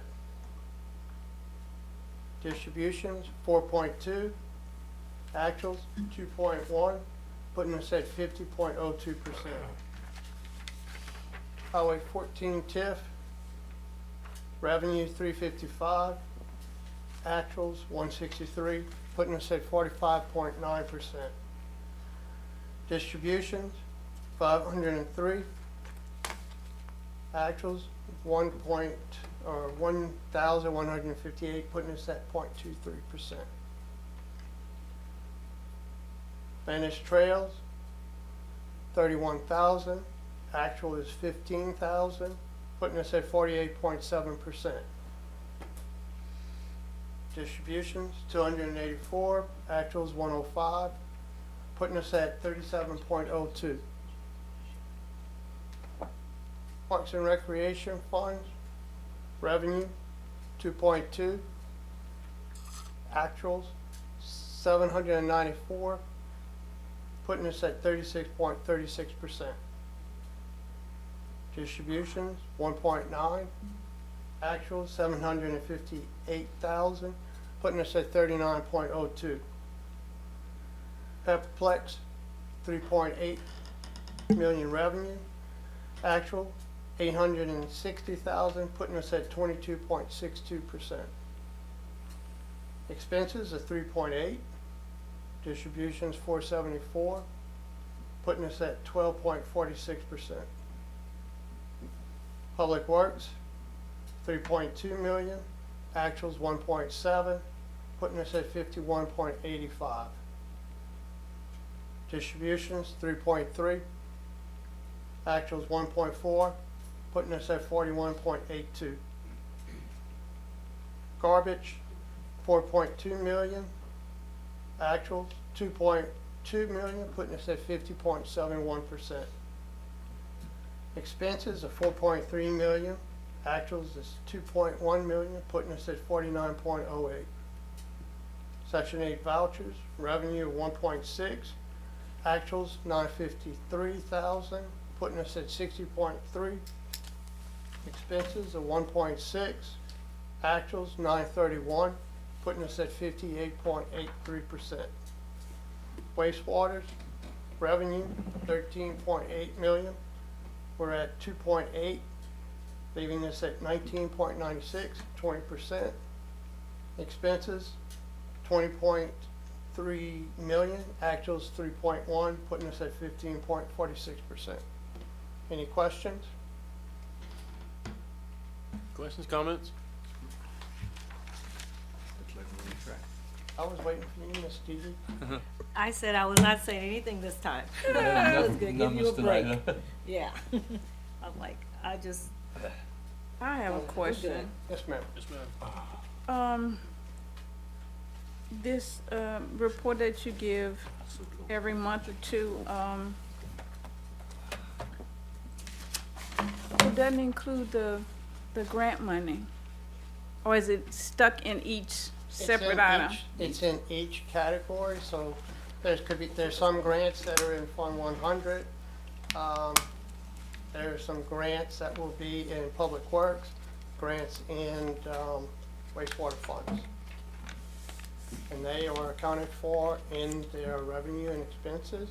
And what I do every month when I present the grants or reimbursements, you have to spend the money in order to get refunded.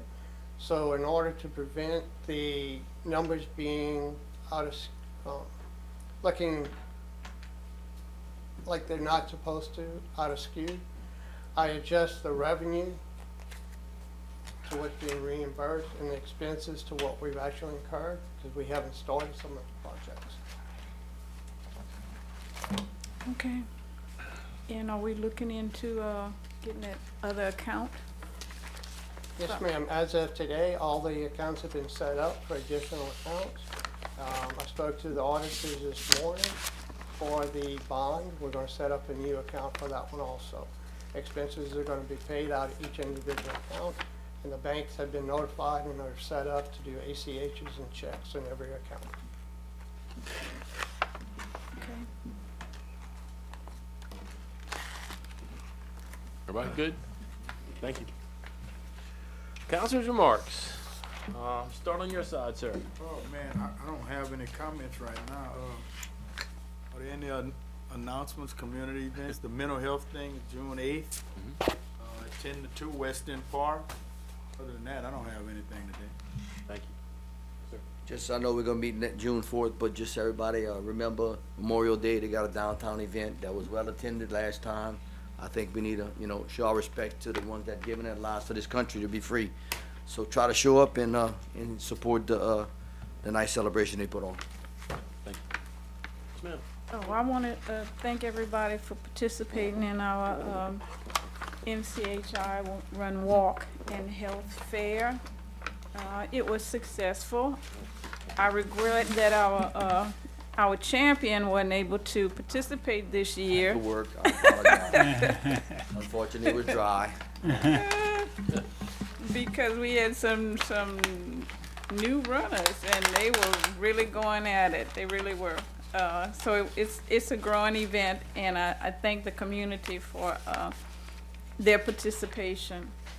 Also, on next Tuesday, I am having my campaign kickoff.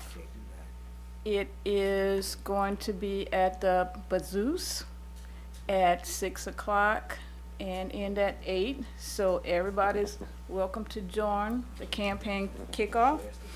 We also have Neighborhood Watch on Thursday, and everybody is also asked to attend. It's at 6 o'clock at the Slyman on this Thursday. So everybody come on out and join us. Thank you. Yes, ma'am. I want to lodge a complaint about the run. Because they had those age groups that were way too big. So I came in second. I would have been in first. That's my complaint. Also, I just want to invite the public to come out on June 5th at 10 a.m. for the groundbreaking of the Ann Street Park. This is a long time coming. We're really excited about this, and we hope that the community will come out and join us. You already mentioned the mental health thing, but just kind of get yourself together, get ready for, I think in June, we're going to have another mobile market. And this time, if you have SNAP benefits, you can actually double. They're doing a special program. You can double the amount of food you get. So once I get the flyer, I will explain more about how that works. But just want everybody to kind of keep us in mind and hold on to some of your benefits and your dollars, so you can come out and buy some groceries at the mobile market. Thank you. Thank you. Well, we had a sad day this week. Old restaurant, Victor's Cafeteria closed. Yep. And 54 years. yes, that's scary. That's how long I've been in business. I hope that's not the number. I'm at 53. I was like, uh-oh. Dude. It was a landmark. People came there for just, it was a sad day. I mean, it was lined up. If they was busy the last week as they've been, they would have stayed open, I guess. But it was sad. But they did a lot for this community, and other restaurants are open. It's gonna take its place. It just won't be the same. And they do have an ordinance on the books about cutting grass and throwing the grass in the street. Maybe we should write up a couple people for them to get the word out. You send because letters as people Yeah. complain. they're and- doing it like see it. like it's the thing to do. I don't know. I think we should find a couple of them. I mean, I have to, in my business, I have to abide by laws, to maybe get their attention. And I appreciate Mr. Dean. I like Mr. Dean, but I miss my little friend tonight, Mr. Jeff. Yep. He had a little accident, but he's doing good. He's on the mend. He's on a mend, Yeah. So appreciate it. I was very easy You're welcome. tonight. I didn't cut up, but I hope he's doing better. And I miss him running on those streets. I told him that today. I said, maybe that's why I don't run. I don't want to get attacked.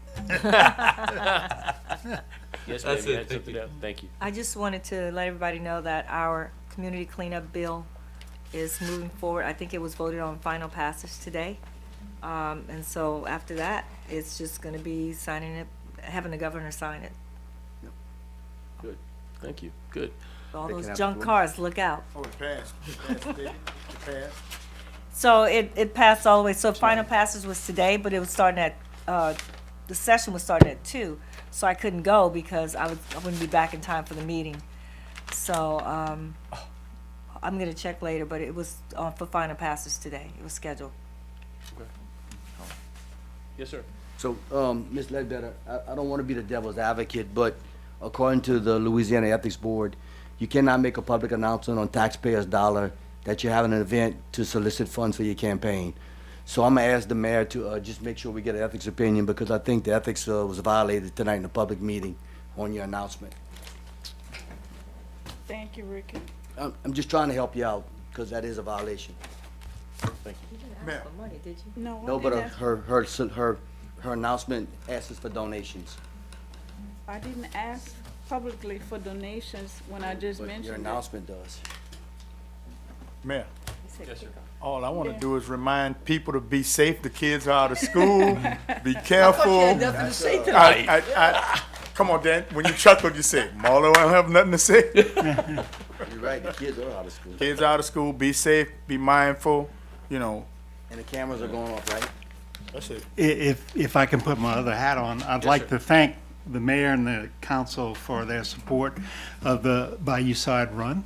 It was a very successful run. We had over 400 people out there running an event, and I think they enjoyed the event itself and the purpose. So we appreciate the city's partnership on the event, and hope it continues. Very easy to do because it's such a worthwhile cause. Thank you for that, and thank you for sitting in tonight. Glad I could do it. I talked to Jeff. He's feeling better. He's walking? He said he can't put his foot down. For those that don't know, Jeff runs. We see him in our downtown very often running. He runs, I don't know, 3.5 miles almost every day. He got attacked by a German Shepherd. Has had to have 2 surgeries. It has not been easy. Talk to him just about every day, but he hopefully will be back in a couple of weeks. He is on the mend. So thank you for sitting in. Look, I appreciate the opportunity to be here and help y'all out. It's a lot better than where I came from a long time ago. The cameras on. I have one other thing. Did the dog have to go to the dangerous dog committee? Yes, we're working through that. Okay. Did we get a vote? It did not get picked up right away. The owner is supposedly, I don't know if it's euthanized yet. I am checking on that, but it wasn't seamless. Let's just say that. They do have some major issues though. Not the animal control, really. The one other thing I just want to let people know is that today we went out for our bond sale for our roads. We ended up that we will get a total of $17,100,000. Once the engineering comes out of that, we'll end up with a little less than the 16, but we'll be closer than we were last time. Last time, we got the 12.5, and we ended up with about 10 million, I guess, in the streets. This time we'll end up with, probably around 15 million, maybe a little more, actually into the streets. So, of course, the interest rate was 5%. If you remember, we floated the Pepperplex bond at 0.9%, okay, but times were better. It was a different deal. It took us 2 tries to get to this, but I'm very thankful. I want to thank the voters again for seeing the wisdom in reallocating that millage.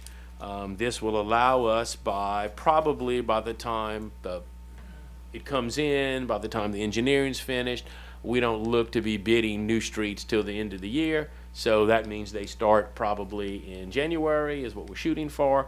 But this is a major step to get there. So the bonds were sold. We got a good rating. Everyone would have liked a little bit better interest rate, but actually for the market we're in, we got a good interest rate. So that's exciting that's coming. I too wanted to acknowledge Victor's for 54 years of being a huge part of our downtown community. They will be missed, but I know that the building and the business is for sale. What a great opportunity for somebody to jump in and just add to that legacy. And with that, motion to adjourn. Motion. Thank you.